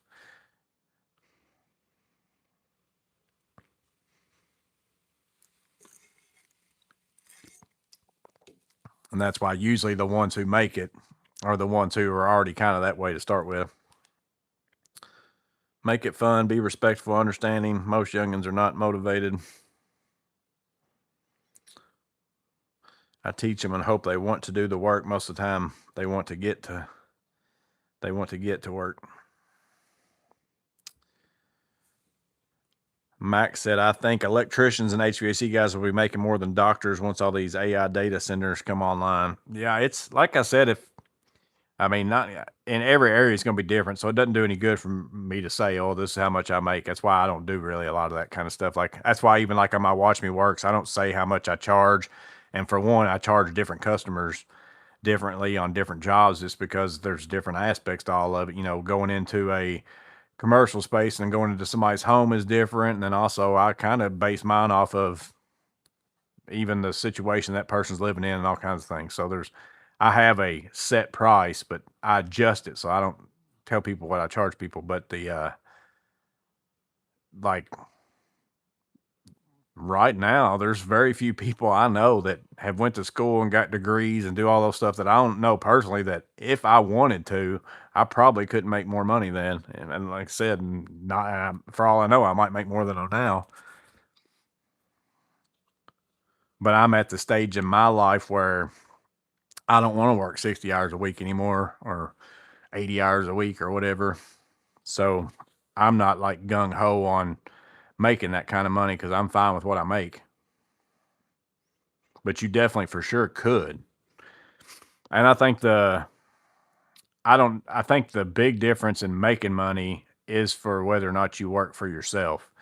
Now, there's the bigger risk with that because you could make nothing, type thing. Whereas a company's giving you, and you got to buy health insurance. So even though you make more money, there's extra costs. So that's all dependent upon this person's situation too. I talked about that in a video. I can't remember what I titled that one, but uh, yeah, it just depends. But even working for somebody before too long, the supply and demand is still going to catch up to where you're going to be paying people quite a bit of money to work for you, or else you're not going to have anybody. Now, the only thing about that is, and I see this with a lot of companies is, and it's the way it works in my area. Again, it might not be across the board. Like a company can hire a master electrician and pay them really well. And then basically have a lot of people work underneath of his license. And so they're still almost like hiring people who are just grunt workers and not paying them very well and all that. And they're out there, they're the ones actually doing the work. And then this master electricians is basically, they're just using him for his license type thing. Again, they can maybe not do that in the area you live in, but they do that in the area I live in. I know that for a fact. So there's still that's going to cause those wages for if you're working for somebody. That's why they still don't have to pay you that much because there's a workaround to it. But if you own your own business, you're making everything that company's making, what they're paying the employees and all that stuff. But then again, you got to buy your own tools. You got to have your own vehicle. You got to have your own health insurance. So you have to make that much more money, but you're paying yourself. If you work for yourself, it's going to be a lot more work, but you're paying yourself to be the worker. You're paying yourself to be the project manager. You're paying yourself to be the receptionist. You're paying yourself to be the accountant, all the things that is in the overhead of that business. That's why they don't pay you that much. You're getting to take on all that money, but you also have to do all that work. So that's something you have to weigh out for yourself.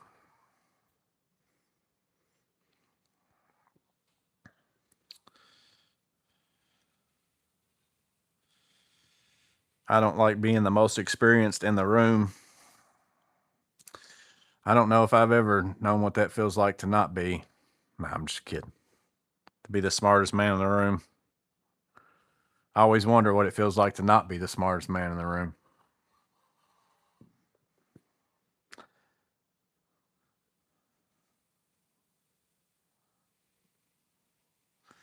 Honestly, hard to teach new guys to work fast and close to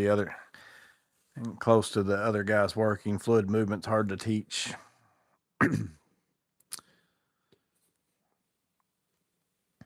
I've had a few greenies I had to tell, get in here and get to work. Stop waiting for me to get out of your way. We're all old retired Army guys. We work for the government and get help from soldiers. These young men are always motivated to work hard and learn a trade.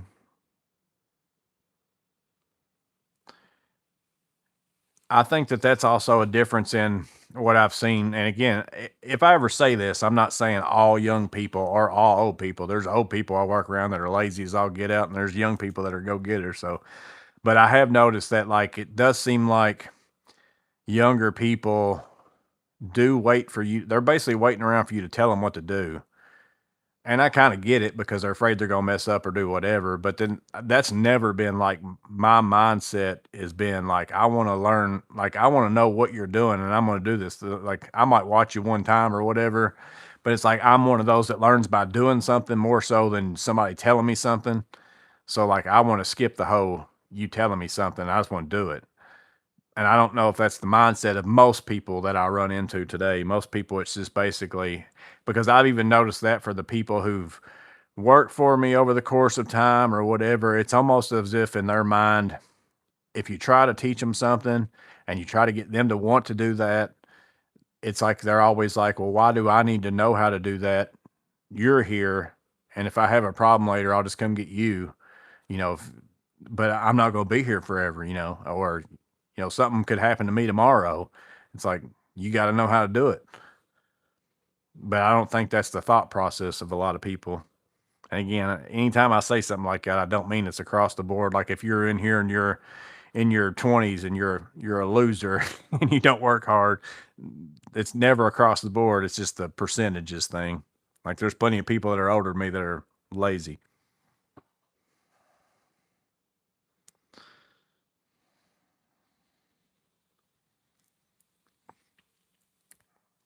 I don't see how you keep people off their phones to work. That's true. And everywhere I go into, I don't see it as much though, to be honest with you. I do see it on job sites, but I don't think I see it as much on job sites as just out in the world, like retail jobs and stuff like that. Like it's nonstop. Like even if you're in Lowe's or Home Depot, it's like people are always on them. I skip his Makita comment. I've got it. I've got it set in here to some way that if the word Makita is used, it just deletes it. Doesn't waste my time. One of the new tools coming out from Makita is a low profile angle grinder. He's intrigued.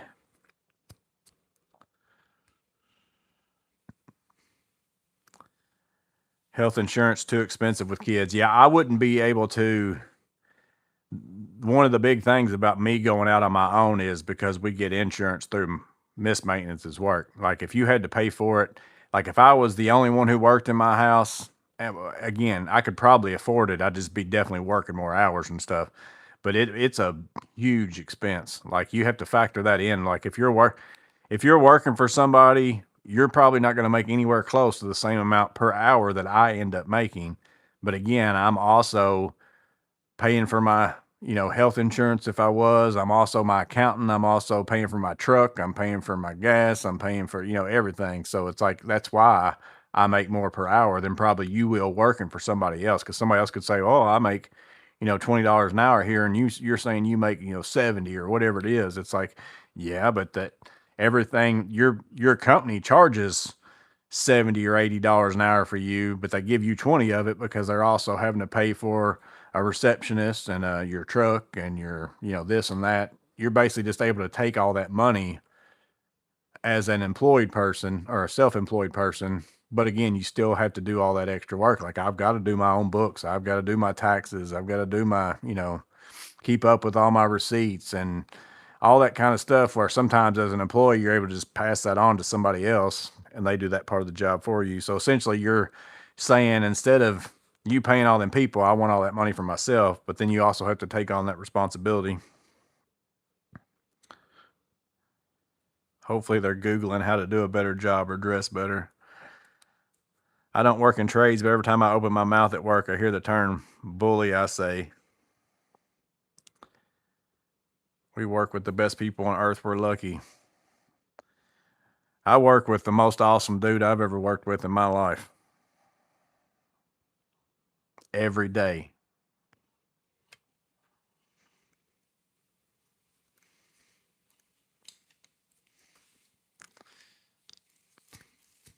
Young people don't have experience and don't have the critical thinking to want to jump in and figure it out. That's kind of what I was saying. And it's not even that I think that they don't have it. It's like they don't have the desire for it. And it's whatever, that's just what's been taught to them or something. I don't know. And again, it's not across the board, but I don't see, most people are just sitting around waiting for you to tell them what to do. And you have to be specific about, this is exactly what I want you to do. And then they're going to do that and nothing else. Like they're not going to just say, "Oh, there's some stuff over there I could probably go pick up because I'm standing here doing nothing." No, they will stand there until you say, "Hey, there's some stuff over there.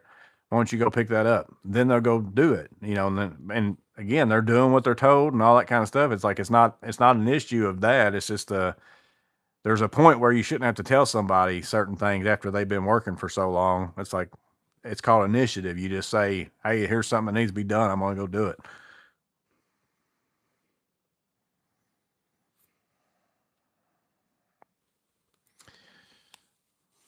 One gal I had and miss her dearly. She got to work early, took a list of what's missing in the van, restocked it. She got paid more than some of the other guys because I didn't have to babysit her.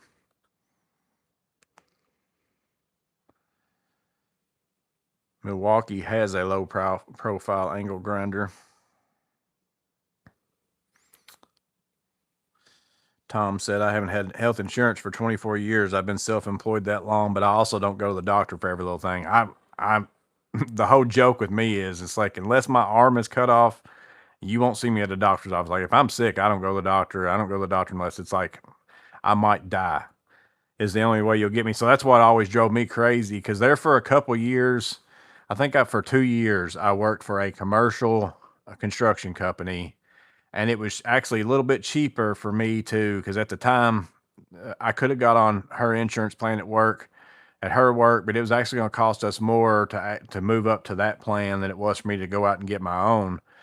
But even me getting my own was crazy. And I was like, and that's when you start looking at it like, I'm paying this much a month and like I will never use this, like ever. But all health insurance really is I mean, unless you got some crazy good health insurance maybe, but it's I might have to go to the hospital because something horrible happened to me and I might have to stay there for a week and it's going to cost $1 million or whatever it is, have a bunch of surgeries or whatever it might be. But just for my normal day-to-day life, like I can't even tell you the last time I've been to a doctor. If I go to the doctor, they might tell me I got stuff wrong with me and make me do something, so I don't go.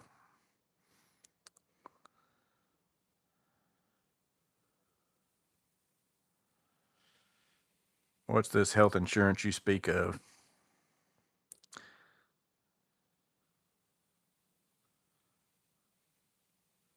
I enjoy the side hustles, but worried I wouldn't enjoy them as much as that if it was what was putting food on my table. We actually talking to somebody, uh, last night I guess at church. He started a food truck. Like he liked to smoke meats and do all that kind of stuff as a hobby. Like he just liked doing that kind of stuff, like cooking and grilling and all that kind of stuff. So then he did a food truck and started that.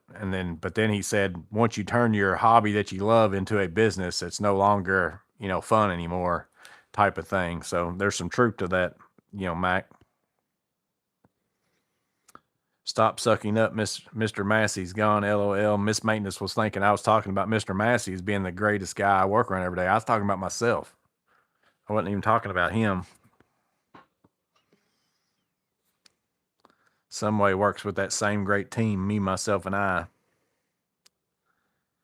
As a younger person in the trades, critical thinking is a problem in older people as well. Yeah, I run into the problem you'll run into with older people, and again, not across the board. So don't ever think if I say older people, younger person, I'm not talking about across the board. But the problem I've ran into with older people, especially as somebody like I've been a facilities manager as being a young person and stuff too, like even over some older people. And I was on a construction company as the project manager with older people. Some things you'll run into with older people is they've always done something a certain way and they don't want to think outside of that box. And there's drastically way better ways or especially better materials to be using today than what there was at the time. But they've always used this and they're not even willing to try anything else whatsoever. Then you run into that, from time to time. So that's the problem with, I think once you get to a certain age, you no longer want to critically think. You're like, I'm done at this point. I don't want to learn new things type of thing. Miss Maintenance actually says that all the time. She's at the age where I'm not really looking to learn new things. And I think we get that way as we get older. It's like, I don't want to invest the time to figure this kind of stuff out. What I know how to do, we'll get it done. I'm just going to do that. But, sometimes you can learn stuff from both sides of the spectrum. You thought I was talking about the Lord. Well, that's true. Need to put shop class back in schools. Probably would not be a bad idea.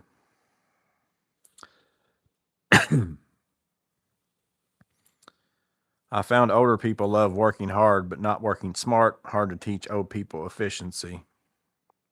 I would probably agree with that.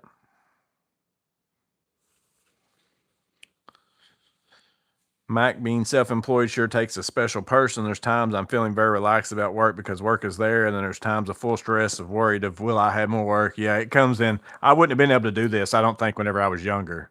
Because again, where I'm at right now, as a person who has just went self-employed in the last, like 3, 4 years, whatever it is now, uh, there's day like I got up today, I could have went and done some work, but it was raining and nasty, and I'm just like, I'm not even driving it down today, because all the stuff that I've got on my schedule for the rest of the year is just whenever you want to come do it, come do it type stuff. Because I don't typically around this time of year, you got Christmas and all that stuff going on. I purposely don't really like schedule like big jobs or something like that. But like there's days I get up and I'm just like, well, I don't really have a ton of stuff to do the next couple days, like my next jobs, whatever. And it's like I feel like I have to like put in a full day every day, because that's what I did for the previous, 40 years of my life was a full day of work, whether it was 12 hours, whether it was, 14 hours, 8 hours, whatever it was. I worked all day, every day, Monday through Friday or Sunday through Sunday, depends on where I was. And you get to the point of thinking it's weird. Like I should be doing something today working wise. Now I don't usually don't do nothing. There's something like I got plenty of stuff I can do around here, or I came out here and straightened out a bunch of stuff today, cleaned out my truck, and put up tools and reloaded certain organizers. There's always something to be doing. Actually today, what I did, since it was raining so bad, is I finally got all my receipts logged into my computer, put on my spreadsheet, figured out all that kind of stuff. But that's also, again, the thing of working for yourself, you having to be the receptionist and taking the phone calls, and you having to be the accountant and doing the books. So there's times where maybe I'm not, like before, all I did was physically labor and I didn't do any of that. And it feels weird almost that today's going to be the day where I'm going to put on the accountant hat and start putting my receipts and stuff in. But I feel like I should be going and doing some physical labor. Uh, so it takes a little bit of adjustment, for that to happen. Like whenever like the first month or two of me doing this, I had several days where I didn't really have a lot to do because I was still building a customer base and all that kind of stuff like that. And it was just weird. It was really weird. And then you start worrying, like what Tom was saying. Insurance is a form of socialism. They would tell me no more sodas or Debbie's. Yep, that's why I don't go, Matt. I'm perfectly healthy as far as I know. Road rage Burleson, health insurance comes in handy when you have a son like mine who has epilepsy and has 13 brain. Yeah, so like I said, that's a good example of, like, if you don't have health insurance and you're in that position, you're going to be like bankrupt. Like if you don't have a deductible where the bleeding stops at some point where you hit this number. But like I've never hit my deductible, I don't think, in my whole life. I don't think I've ever hit my deductible in my whole life. And I guess I should be thankful for that, But I also never go to the doctor. Like there's people I know that go to the doctor for everything. It doesn't matter. Like if you just wake up with a runny nose or whatever, they'll go to the emergency room and do all that kind of stuff. I'm just like, I'm not going and spending a whole day sitting in lobbies and stuff for that. It's like by tomorrow I'll feel better. I'm just going to tough it out. But yeah, if you don't have health insurance in that situation, that's basically, to me, what health insurance is really for.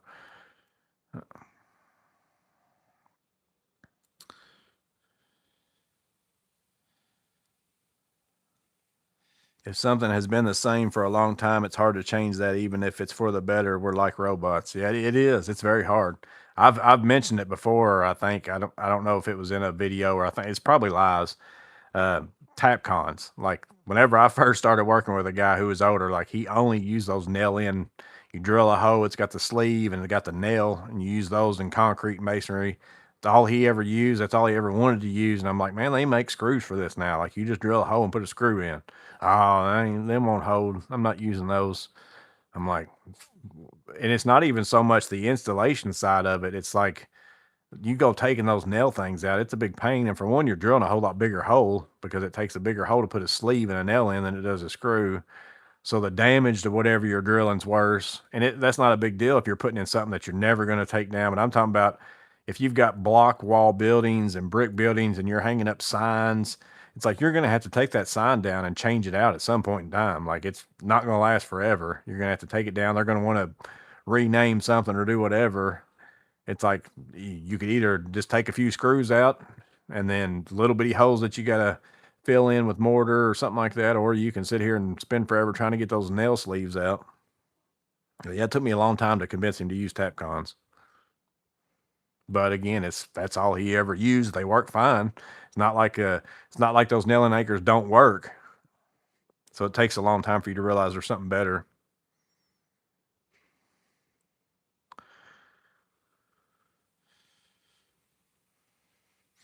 Erica's still cancer free. That's your Xmas present. That's nice. Terry said nephew is in the Marines for 7 years. Went out and started working for a large restoration company. Strong work ethic. Became regional manager. Makes big money in leadership. Yeah, there's definitely money to be made in the trades for sure, like without a doubt. And now there are companies that, in my opinion, don't pay their people what they deserve for sure. So that's why I'm saying you either got to find the right company. If you're not doing well in the trades, money wise, I'm not talking about you're going to be like Elon Musk or something like that, but you should be able to make a living and be pretty comfortable at least. And if you're not, you're working for the wrong company. They're the ones making all the money. It's like there's a point where you need to find somebody you're working for that, yeah, they should be making money because they're taking on the jobs and the risk that if something goes wrong, you're not going to have to pay to fix it or do whatever. They're going to have to do that, but they should also be taking care of their people.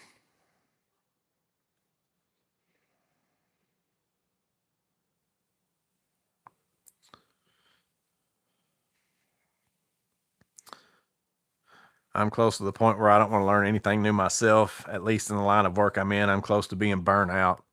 Well, my brain can only handle so much, but I'm one of those that also, like, once I get into something, I want to know the ins and outs. But that's kind of like the installing the mini split. Like, yes, I could have went and bought the nitrogen and the this and the that, but I don't ever do that. Like, and I don't even want to do it because there's certain things that I don't want to learn how to do because I like being able to tell people that's not something I do because I don't have enough time to do most of the jobs that I'm doing now. I turned down a lot of it, but because again, I don't want to work 80 hours a week. I could take on all these jobs I wanted to if I wanted to work 60 hours a week or whatever, but I don't want to. So there's certain things I like being able to just say, I don't have the stuff for that, but here's somebody's number, or that's not really my wheelhouse. Here's somebody's number, and not feel like I'm lying to them. So I'm not lying to them at that point. But if I learn how to do it and I get the stuff, then I can't very well say that. So there's a lot of stuff that I'm just like, I'm at the point where I don't want to learn that skill, even though I really kind of do, but I don't want to. So I can just tell people it's not something I do. But I'm one of those that I like to know why I'm doing, like, if I'm doing something, I want to know, I want to understand why it is what it is and all that kind of stuff, and not just do it.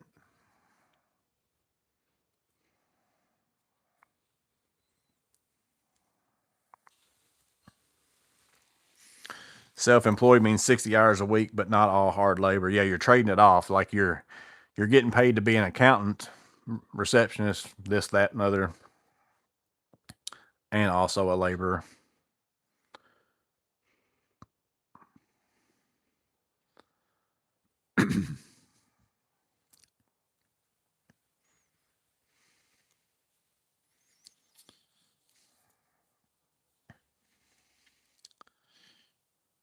You can get sick just being in the doctor's office this time of year. That's true too. Like it's like if I don't feel horrible and I don't feel like I'm going to die, then why do I want to go around some other people that might have something way worse than whatever it is I got and get that on top of whatever I got? It's like I'll just tough it out.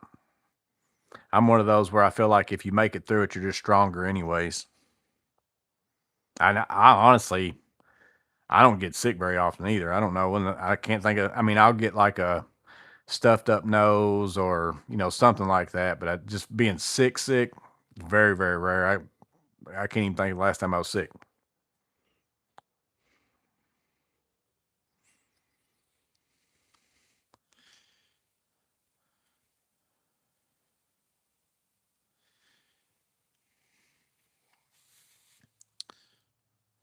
Have you had the opportunity to go to the National Hardware Show? Dog asked. I've went to. I think I've been to. I don't think I've been to that one. I've been to, like, I guess it's the IBS, the International Builder Show, or something like that. I went to Orlando one year. This was whenever I worked for that construction company. We went down there, me and the owner, and we went to it as like a company thing one year. I want to say I've been one other time maybe in my life. Maybe they had it here in Louisville or something back whenever I was younger. It might have been a mix of other things because I know I've been at things like that before, but that's the only time I really went as a person who was like, oh yeah, I want to go around and find all this cool tools and products and stuff like that, and actually cared. So I've been to that, and I don't think I've ever been to the one that's like the National Hardware Show, the one that's titled that.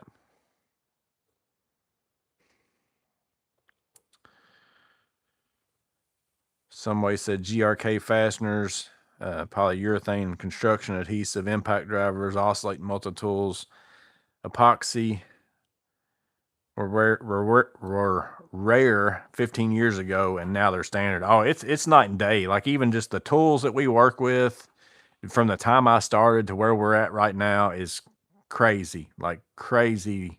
Battery powered tools, especially, like, battery powered was almost like a it's okay to have one, but it's like it ain't going to do what your drill does. It's not going to do what, your. I remember the first battery powered nailer I had.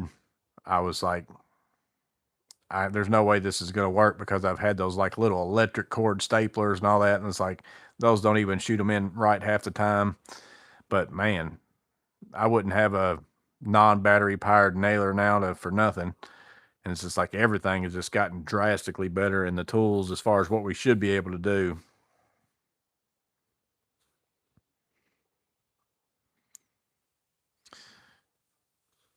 My mother told me I can be whatever I want to be.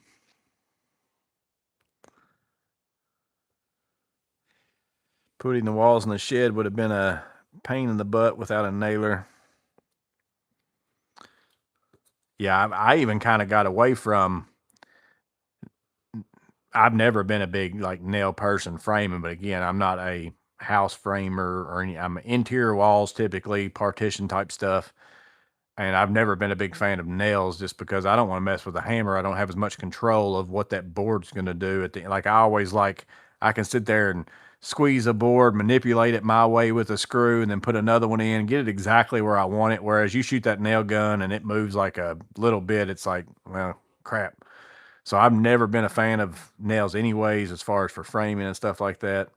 But man, now that you've got the battery powered options, it's a lot more like user friendly to not deal with the hoses and to get stuff out here and there. And then finish nails wise, like I can't go back to messing around with the air hose and all that kind of stuff. Now, if I was working in this garage or a wood shop or something, and I had my air compressor in a total different isolated spot where I'm not hearing it kick on and off all the time, that's fine. Like, if I'm not got cords going in and around studs and other people stepping over them and all that kind of stuff like that, not climbing up ladders to get to something, but I'm just building it right in front of me, that would be fine. But I wouldn't want to use that stuff on a job site for nothing anymore.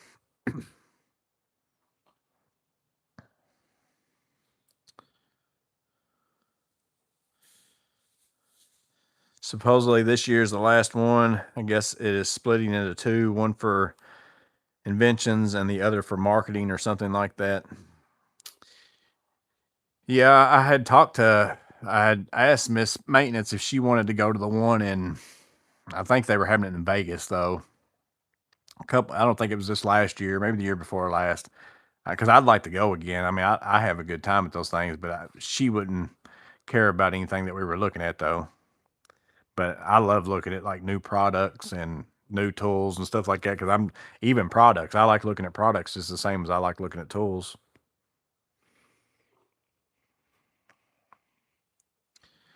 Because like there was times where even working at my last job, every now and then I'd just go to Lowe's and Home Depot and walk up and down all the aisles just to look at materials. Because again, that's a thing that you have to know in a service situation is I've got this problem, because there's no cut and dry way to fix stuff sometimes. Like sometimes you got to come up with whatever the solution is based on what's there. And if I've got, galvanized piping over here, and then it's, CPVC over here, and what it pecs over here, and everything else, is like, how am I going to do something here to get this all tied together? Or, just whatever it is, you've got to know what materials are out there so that your brain can kind of come up with that solution while you're sitting there staring at it. So every now and then I just go to Lowe's and Home Depot and not just look at tools, but just go and look and see what's new out here as far as what kind of fittings and stuff do they have these days, all this kind of stuff. You have to know all that kind of stuff so that while you're sitting there looking at the problem, you can decide what the solution is and come up with that. So I like going and looking at products just the same as I like looking at tools.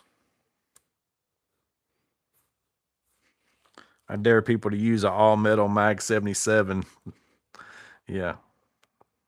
I never really had one of them, the big rear handle, all metal circular saw things. Now I used to have a really big all metal drill that was a mixing drill, and I finally got rid of it because it almost electrocuted me. I was out there, I was mixing up thin set. It was actually here at my own house. I was mixing up thin set outside in the rain. It was raining, but I was tiling inside, and something had happened in that, and it was all metal body, all everything. And I'm sitting there just mixing stuff away, and the next thing I know, it grabs a hold of me. Like it's sitting there, like my hands are like locked onto it, and it's starting to shock me pretty good.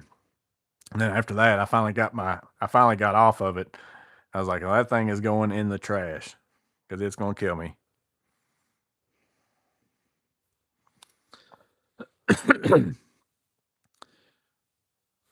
Somebody had a 14-volt Porter cable drill. And then BMCK said he remembered a 9.6 volt Makita. I think the 9.6 volt Makita was one of my first. I had an old DeWalt 9.6 volt or something too, but the Makita one was the first one that I remember.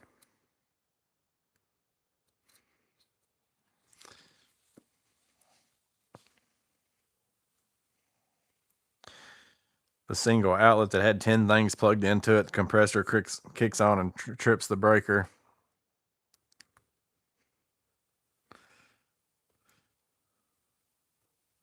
Everybody pause and see how many cans of super slick stuff you can find. Let's see, 1, 2, 3, at least 3 I see, and then one can of Houdini up there.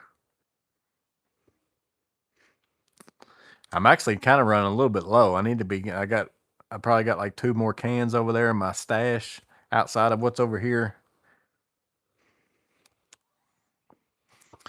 I'm gonna have to go find me some somewhere, or just go back to buying Houdini again.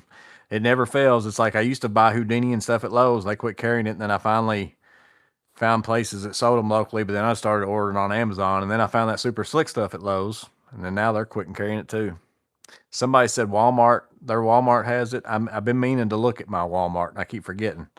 I don't go in Walmart very often either. I probably go in Walmart less than I go in Harbor Freight.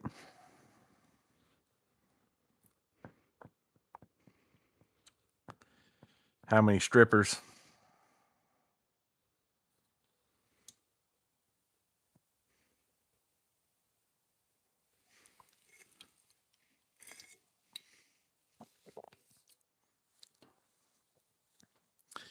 We still have fights at the power poles because all the trades, compressors, saws, and chargers. Yeah, now it's a charger thing.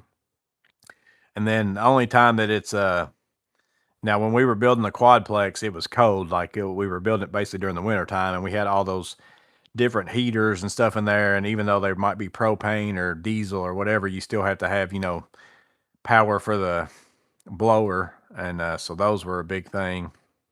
And then people would start running with those going if they had all their chargers plugged up. And then the drywall guys were the only people that were using something that was powered. I don't remember what it was they were using, but they had something that was tripping the breaker every time they used it. I can't remember what it was. Maybe a microwave or something like that they brought with them. Do we win the bling? This thing might be a collector's item. It might be worth a bunch of money one day. What's a good linkable light system for a low light garage? I don't know. I bought a 10-pack of some 8-foot LED strip lights that link together that I'm going to put over here in this one. I can't remember what the name of I know it starts with an E. They're not super crazy good quality, but I got like a 10 pack of them for, I want to say it was 120 bucks or something like that, 130. So you're only basically, I mean, it's basically just LED strips and they put them on a thing so you can hang them up there. But during the daytime, that whole area is lit up like crazy by them windows. And then I'm only going to be I'm not going to do like crazy work down there, I don't think. And that it's going to be really bright with those anyway. So I'm probably going to be able to put I think I'm going to put maybe 5 of them down there. And then I might put I'm going to use the other ones maybe over in these 2 little sections. Because again, it's all just going to be storage. So I don't need crazy lighting anyways. And then I might redo, like, once I get these kayaks, if I get these out of here and I've got wide open space in here, because I kind of just had to do my lights in here based upon not being above the kayaks. So I just kind of started sticking stuff. And like I've even still got temporary stuff plugged in over here that I just hung from the ceiling just to get me a couple more. These are really just mostly up there because I filmed the Guess the Trade this way. So it kind of helps put light on my face. But I really need to do it to where it's like more even in here. Because that's like right now, especially me, I wear a hat. If I didn't wear a hat, it probably wouldn't be as big a deal. But like you get a big shadow from here to here unless I lift my head up. My local Ace has the slick stuff. Yeah, I'll have to check in there too. I don't check out. Miss Maintenance said he doesn't check out Ace very often. No, I think one of the few things I ever buy at Ace Hardware is a straw. Like the few times I've went to go buy a straw, our Ace Hardware has it. When Lowe's normally sometimes doesn't. I have enough batteries to work all day and charge them at night at the shop. That's what I do too. I keep enough in my truck. Basically, I know I'll have plenty for the day. I do have a charger in my truck just in case. So like if I'm working somewhere and I know I'm going to use, like if I'm going to be there, 6-7 hours framing or something like that, I'll go ahead and take that charger in. And then as I take one off and swap it with one, I'll go ahead and put it on the charger there just in case, just to make sure I don't run out. But I basically use mine.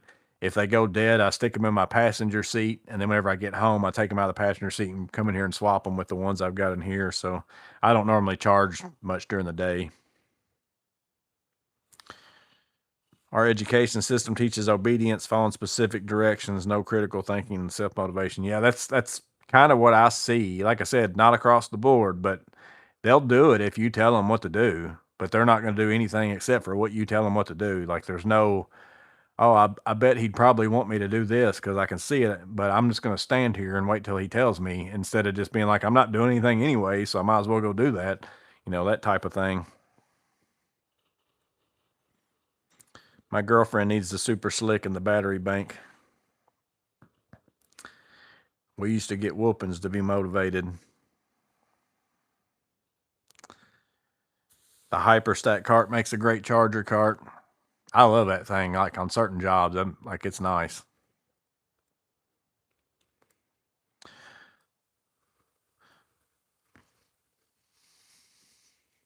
I was raised on a farm. We didn't get much time to do nothing. We were always doing something for Dad in the field or with the livestock. Thoughts on unions and non-union. So I've never worked in a union trade thing. I did work for a union in a factory. So I don't like Teamsters or something like that. I don't remember. I don't even remember if that's what it was. But my thought of it in that field of things is it's they've always got their plus and minuses.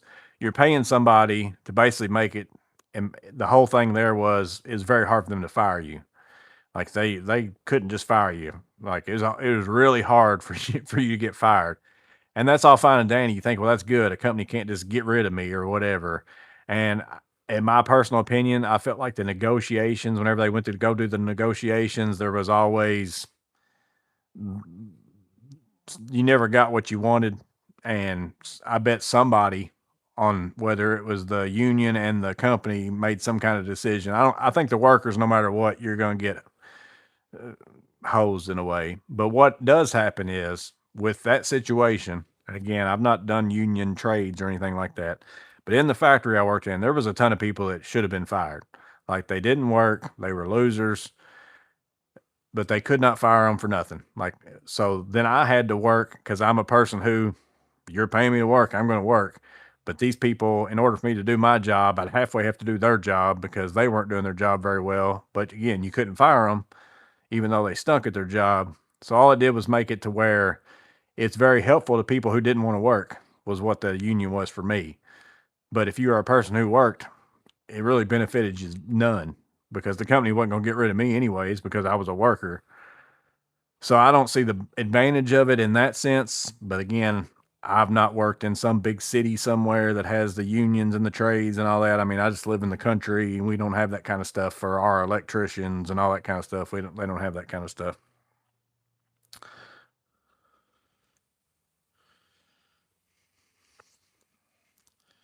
So I couldn't tell you on that aspect of things. I know it does seem like to me the tradespeople who work in the different trade unions, it seems like they like it. But I personally don't even know anybody personally. I'm just going by conversations I've had with people whenever I've been in other states, or, just talking back and forth with people, or all those kinds of things.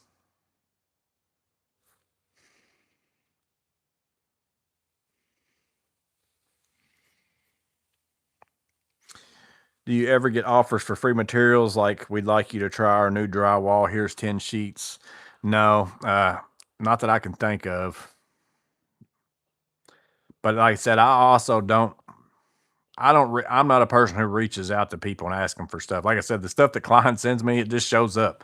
I guarantee you I could probably email Klein and say, hey, I'd like this. And I could make a video for it if you want to send one to me. And they, just based on how I've dealt with them in the past, I would think they'd probably send it to me. But that's just not how I am. I'm just like, if you want to send me stuff, you can send me stuff, and I'll review it or won't or whatever. And they're really good. But I don't contact like me doing the LP on my building here. I probably, maybe if I wanted to, could have contacted like some place that LP siding or whatever, and been like, hey, I'm going to put up LP smart side on my building, and I'm going to put up the LP zip sheathing on my building.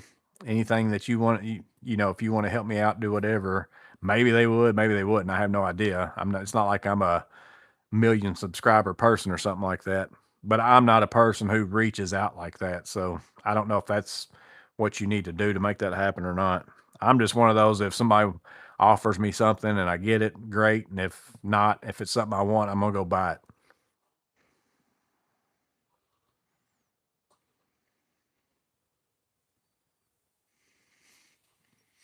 What are these unions you speak of? Plumbing parts.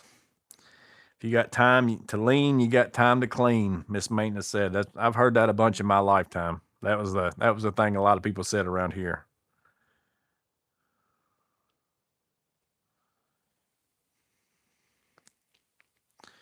I work on job sites that are union and non-union. I have been on union jobs that everyone did what they seen that needed to be done. We all worked together. Then I have been on jobs that the union guys wouldn't even talk to me as a non-union. Yeah, see, we don't really have, I, I'm not even sure if we even have them in my area. If we do, that's not very vocal of a thing. Like, I don't know of anybody that is in it around me. So I don't even think it's really a thing trade wise here. Everything that's union stuff here would be like teacher union, and, factories have like the GM plant. I think there's some sort of a union, and then there's like Teamsters and, that kind of stuff like that.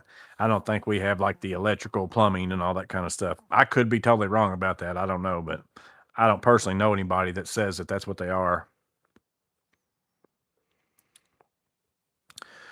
Joey doesn't actively whore myself out for the big bucks and fame. He doesn't even like Makita tools. No, I'm just not it's very hard for me. That's like even some of you guys that send me stuff. I have had to make myself allow people to send me stuff, just because I'm not a person who likes to, I'm not a person who likes to, I don't even know how to phrase it. Like, I love giving stuff to people and I love doing stuff like that, but being on the receiving end of it just feels weird to me. Like, it's just a weird thing. And over time, I've tried to convince myself it's like if somebody wants to bless you with something, you need to allow them, because it's the same feeling I get whenever I give to somebody. I'm kind of keeping somebody else from being able to do that. But I'm always one that I'm like, I don't really need anything. So I always feel bad when somebody gives me something, because I know there's other people that need things. And then it makes me feel bad for getting something, I guess is what it is. But I get it.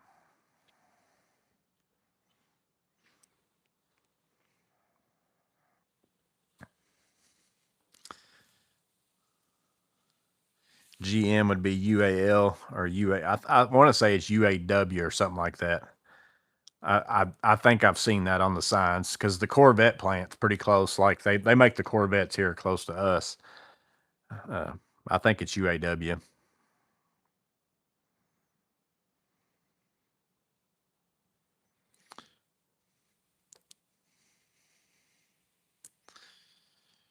We send you stuff because you refuse to buy it and then end up loving it. Yeah, and it's like I said, it's just hard for me. I don't know why it is. It's always been that way. My whole life's been that way. I don't like I don't like getting stuff from people, taking stuff from people. I've always been that way. So I don't know what it is about that, but I love giving stuff to people. So like I said, it's taken me a while to wrap my head around the times I won't take something from somebody. I'm kind of robbing them from having the feeling that I get from giving something to somebody. So I've started being a little bit better about that. I just always think to myself, I'm in pretty good shape in my life. I've been blessed a ton, and I hate to be the person who's getting something when I know there's other people type thing.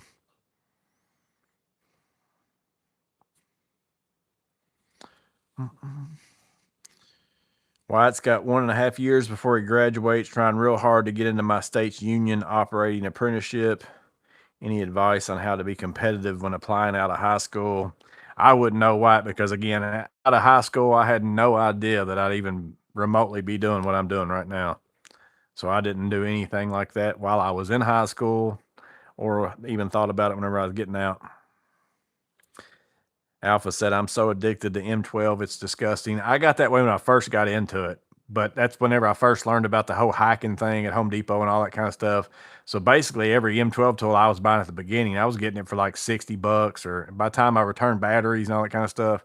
And I was like, I don't care what the tool is. If I think I'm only going to use it like once a year, even if it's $50, I'm buying it, type of thing. So I started buying like M12 tools like crazy whenever I first got into it.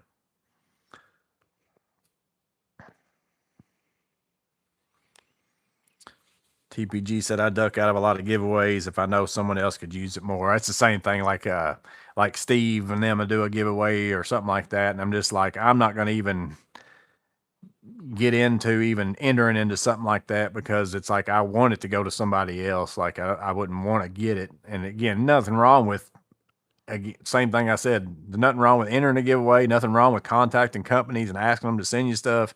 That's just not my nature, is basically what I'm saying. Nothing wrong with any of that. Like I don't think just because somebody contacts a company and says, hey, will you send me this? There's nothing wrong with that. I mean, that's the whole purpose of, especially if you're wanting to get it so that you can do a review for it to help somebody else decide if they want it or not. It's like, that's a good thing to do, because you might save them money. They might say, I don't want that now. Or you might be the one who shows them something that says, that's exactly what I was wanting it to do. So that's why I'm going to buy it now. And then it makes their life better because it's making their jobs easier. So there's nothing wrong with any of that. It's just not my nature to do it. At times I wish it was, because I'd be like, man, I could just start emailing companies like crazy. Maybe they'd send me stuff and all that kind of stuff. But if I get it, I get it. If I don't, I don't. Remember, don't take away someone's blessing. Let them bless you. That's the part. That's the part that I'm trying to get better at, Terry. I'm in that position more now than what I was. Like, I mean, I didn't just, before any of this, I didn't just have random people wanting to send me stuff or companies sending me tools or anything like that. Like it's been a big change in me doing this just because of all that, because it's not something I'd normally have run into.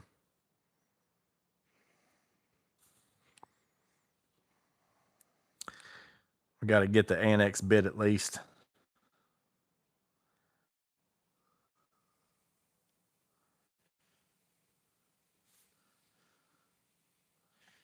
Roby's not bad tools. Now, most of the Roby tools I've used have been pretty good. This little scrubber brush thing I got over here, it's not super powerful, but I didn't really expect it to be. I mean, it works for kind of what I wanted to use it for, but it's not, it could be more powerful. It's like the little rotating brush where you can change the heads on them. I'm just staring at it. It's the only Roby tool that I got over there. You can use it to wash your truck, but it doesn't do like a crazy. You almost better off, in my opinion, just use your hands. But it is nice that the one thing I do like it for is I can be on a ladder and kind of get to something and get more on it than what I could if I was with my hand stretched out type thing. So it's got its place. But that's the only tool I bought that I'm just like, nah, it's not really that great. Is that your mic? Yeah, right there. I usually put it there. Sometimes if I put it on my shirt, I feel like sometimes it rubs on stuff. So I've always just been putting it on my hat.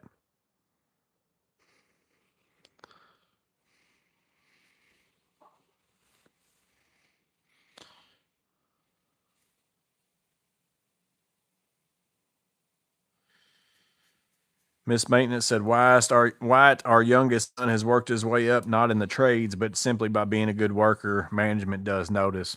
Yeah, that's what I was saying earlier. Like, if you're working for a company that doesn't recognize, like, doesn't treat people differently based on the work that they're doing, then it's because I've worked at places like that where it doesn't matter if you're the best worker or the worst worker. Matter of fact, sometimes some companies actually spend more time and celebrating the worst worker as far as the little things that they do instead of this person who works the whole entire time, like does what they're supposed to all the time type thing. But like if you're working for somebody good and you work hard and you do what you're supposed to do and you take initiative, all the things we've been talking about, like just show the initiative of I'm going to be a go-getter. I want to learn everything that you're trying to show me. It's like if you're working for the right person, they're going to 100% notice that. And like every place I've ever worked, especially the factories I worked in, I made myself the best at whatever it was. I was like, if I was running this machine, I knew that machine inside and out. I would run twice as much numbers on that machine than anybody else.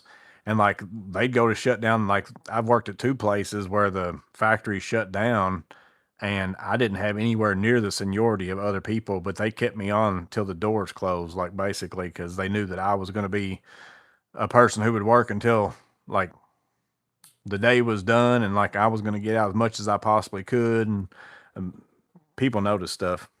And that job ended up leading me to that place that closed. Another factory opened up later on, which was Magna, that was closer to my house. I was going to be able to be on day shift and all that kind of stuff. And I had an in there because the HR department, the lady that ran the HR at the place that I worked at that shut down, ended up being the HR lady there. And she basically told them, this is a guy that you need. Like, I didn't even apply for a job there. They called me at my house. Like, she found my phone number and called me and said, they want you to come in because they want to hire you. And again, they didn't even know me, but she knew me from the job before, just the job that I did there. But it's because, again, I was a hard worker. I wanted to learn things. I put all the initiative into it to learn the most that I could. I was productive, all them things. If you do that things and you're working for the right person, again, you'll work for some people who will never notice it, never appreciate it, not care one little bit. If you are gone, they'll just fill your shoes with somebody else. But if you find the right person to work for and you do all that, yeah, sky's the limit.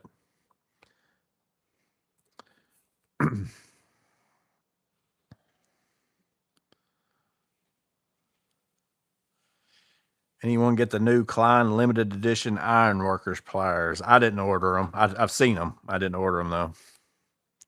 I have the USB Roby scrubber with a bit extension on it. Good for cleaning the throne. Yeah, I don't have that small one. Mine's the big version of that. Like I'll just get it real fast. It's the I don't even know what the name of it is. There's a bunch of different heads that you can put on it. This thing here.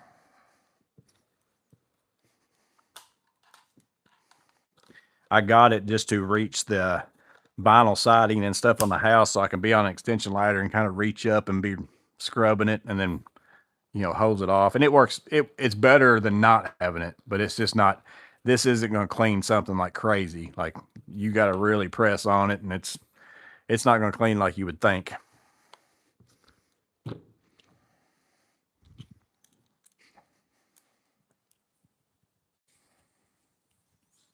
So that's one of them tools where I'm glad I've got it, like what we were talking about at the very beginning, but it's like, it didn't really overwhelm me or anything like that.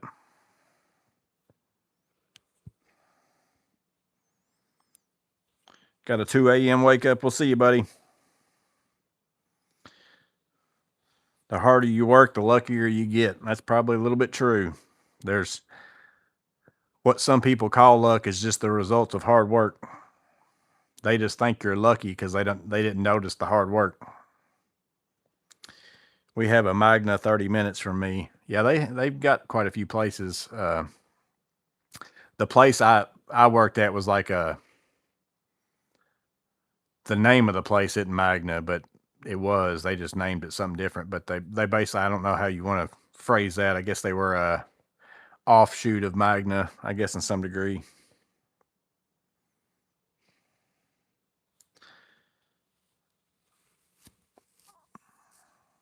I find another issue with building homes and repairs is a strong preference for cheap and fast and not quality. It freaks me out what slips through on homes now compared to even 5 years ago. Yeah, quality of work, and like I said, it should be easier. Like everything to get a good quality job with the tools and the materials that we have, it should be way easier. That's just like how stuff can be out of plumb and out of level today. Really just baffles my mind. Like with the lasers and the everything we've got today, I don't see how you can build a wall and it not be plumb.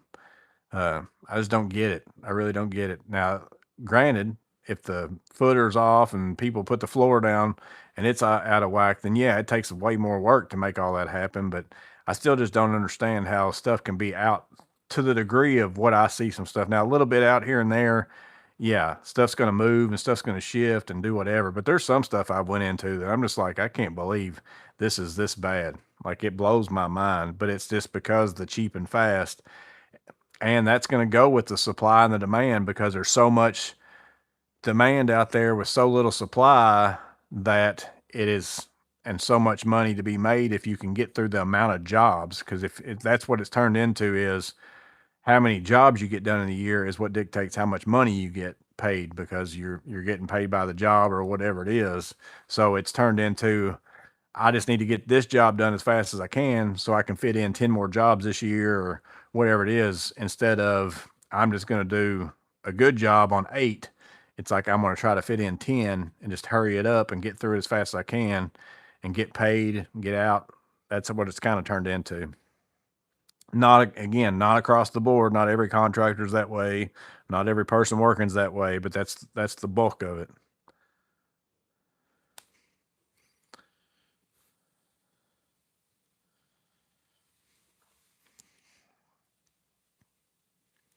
Has anyone here got the new M12 Rover light? Is there any significant difference?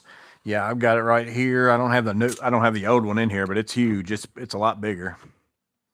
So this is the size of the new one hand-wise, but it's got way more features. Like, I mean, you can hang it up on a hook. You can put it in pack out. It's more so, it's got a lot more mounting options. And then it's also, let's see, I think it's USB. Yeah, it's got USB-C there. I can't remember if the other one did. I don't remember, but it's definitely bigger. And the other one only had the tilting light like this way. I've actually still got the old one in my truck. And this one, you can get the light in more places. If I had M18 and M12, me personally, I'd buy the M18 one over this one.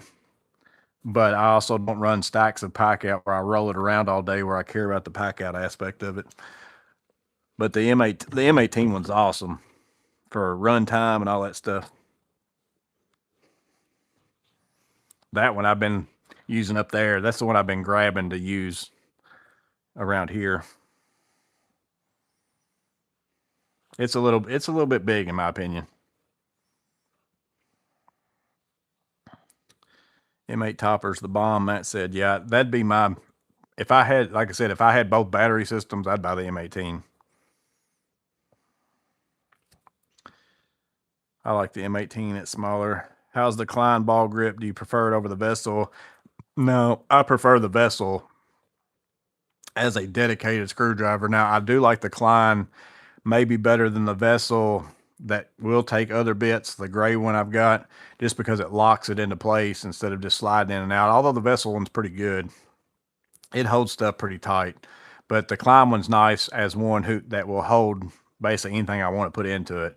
The Vessel tang throughs that are the dedicated screwdrivers, I prefer the weight of those. I prefer the handle, like the grip and all that on the Vessels better.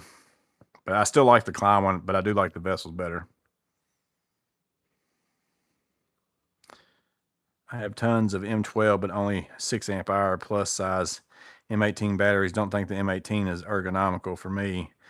Yeah, I normally run the 5.0 on mine, only because it kind of makes it a good size for me. I do put my 3.0s and stuff in them too, but the 5 inside of that M18 lasts forever.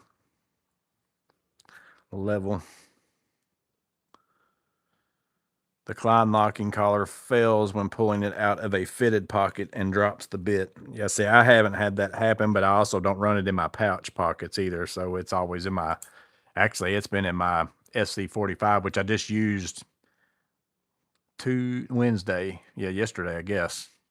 Yesterday, I went up into I changed out a exhaust fan in a bathroom to a bigger one, and then had to rework the vent piping, and then it came with a switch that did Bluetooth, night light, humidity control. I don't know, did like 10 things. I don't know what all it did. So, and swapped that out. But I took my SC45 up in the attic with me. So I used the Klein ball grip, everything I was doing up in the attic, swapping the electric over to the new fan box and hooking up all that kind of stuff. That's kind of what I use that SC45 for, is a small little pouch to take into attics, crawl spaces, all that kind of stuff. So I'm not packing as much stuff for me to, drag through places and stuff like that. I've ran over. Usually Matt comes on by now and says he's going to get himself something to eat. He must have ate early or something. He's been eating while he's talking. But it's almost 8:15. Think I have grounds for divorce. My wife bought generic Nutty Buddies from Aldi's. I haven't had any of the Aldi's like generic stuff of that kind of stuff. Aldi's is pretty good though. I like it as far as a grocery store. They got some pretty good stuff. Their fruit's always pretty good. I'm trying to think if there's something else that we got there. Their fruit there, and then like their salami type, stuff within the bags. That kind of meat stick type stuff. That's pretty good.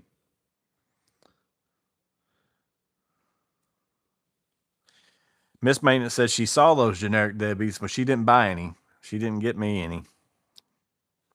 She knows I can't cheat on Debbie.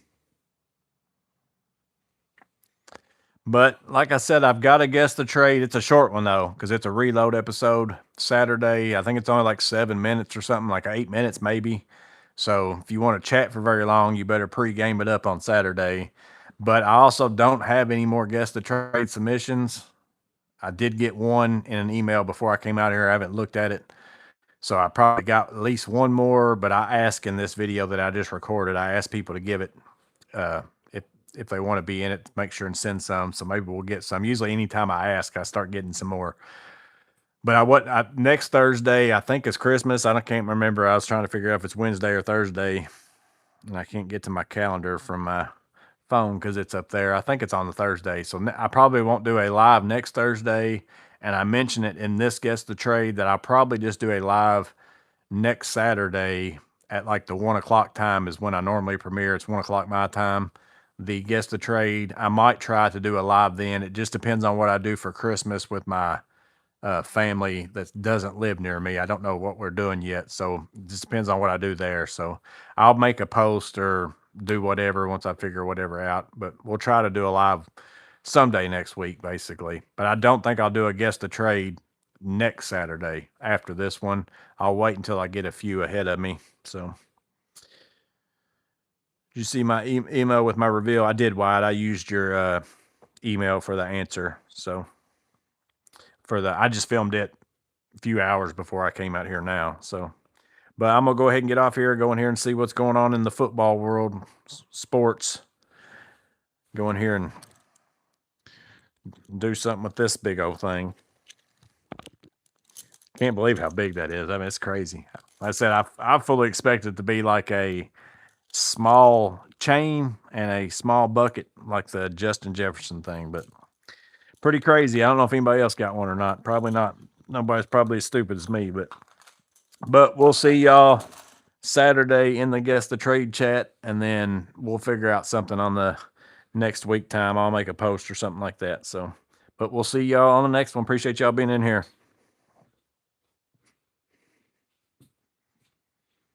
Yeah, Merry Christmas too. Yeah, I didn't say that. So in case we don't do a live before Christmas, Merry Christmas as well to everybody.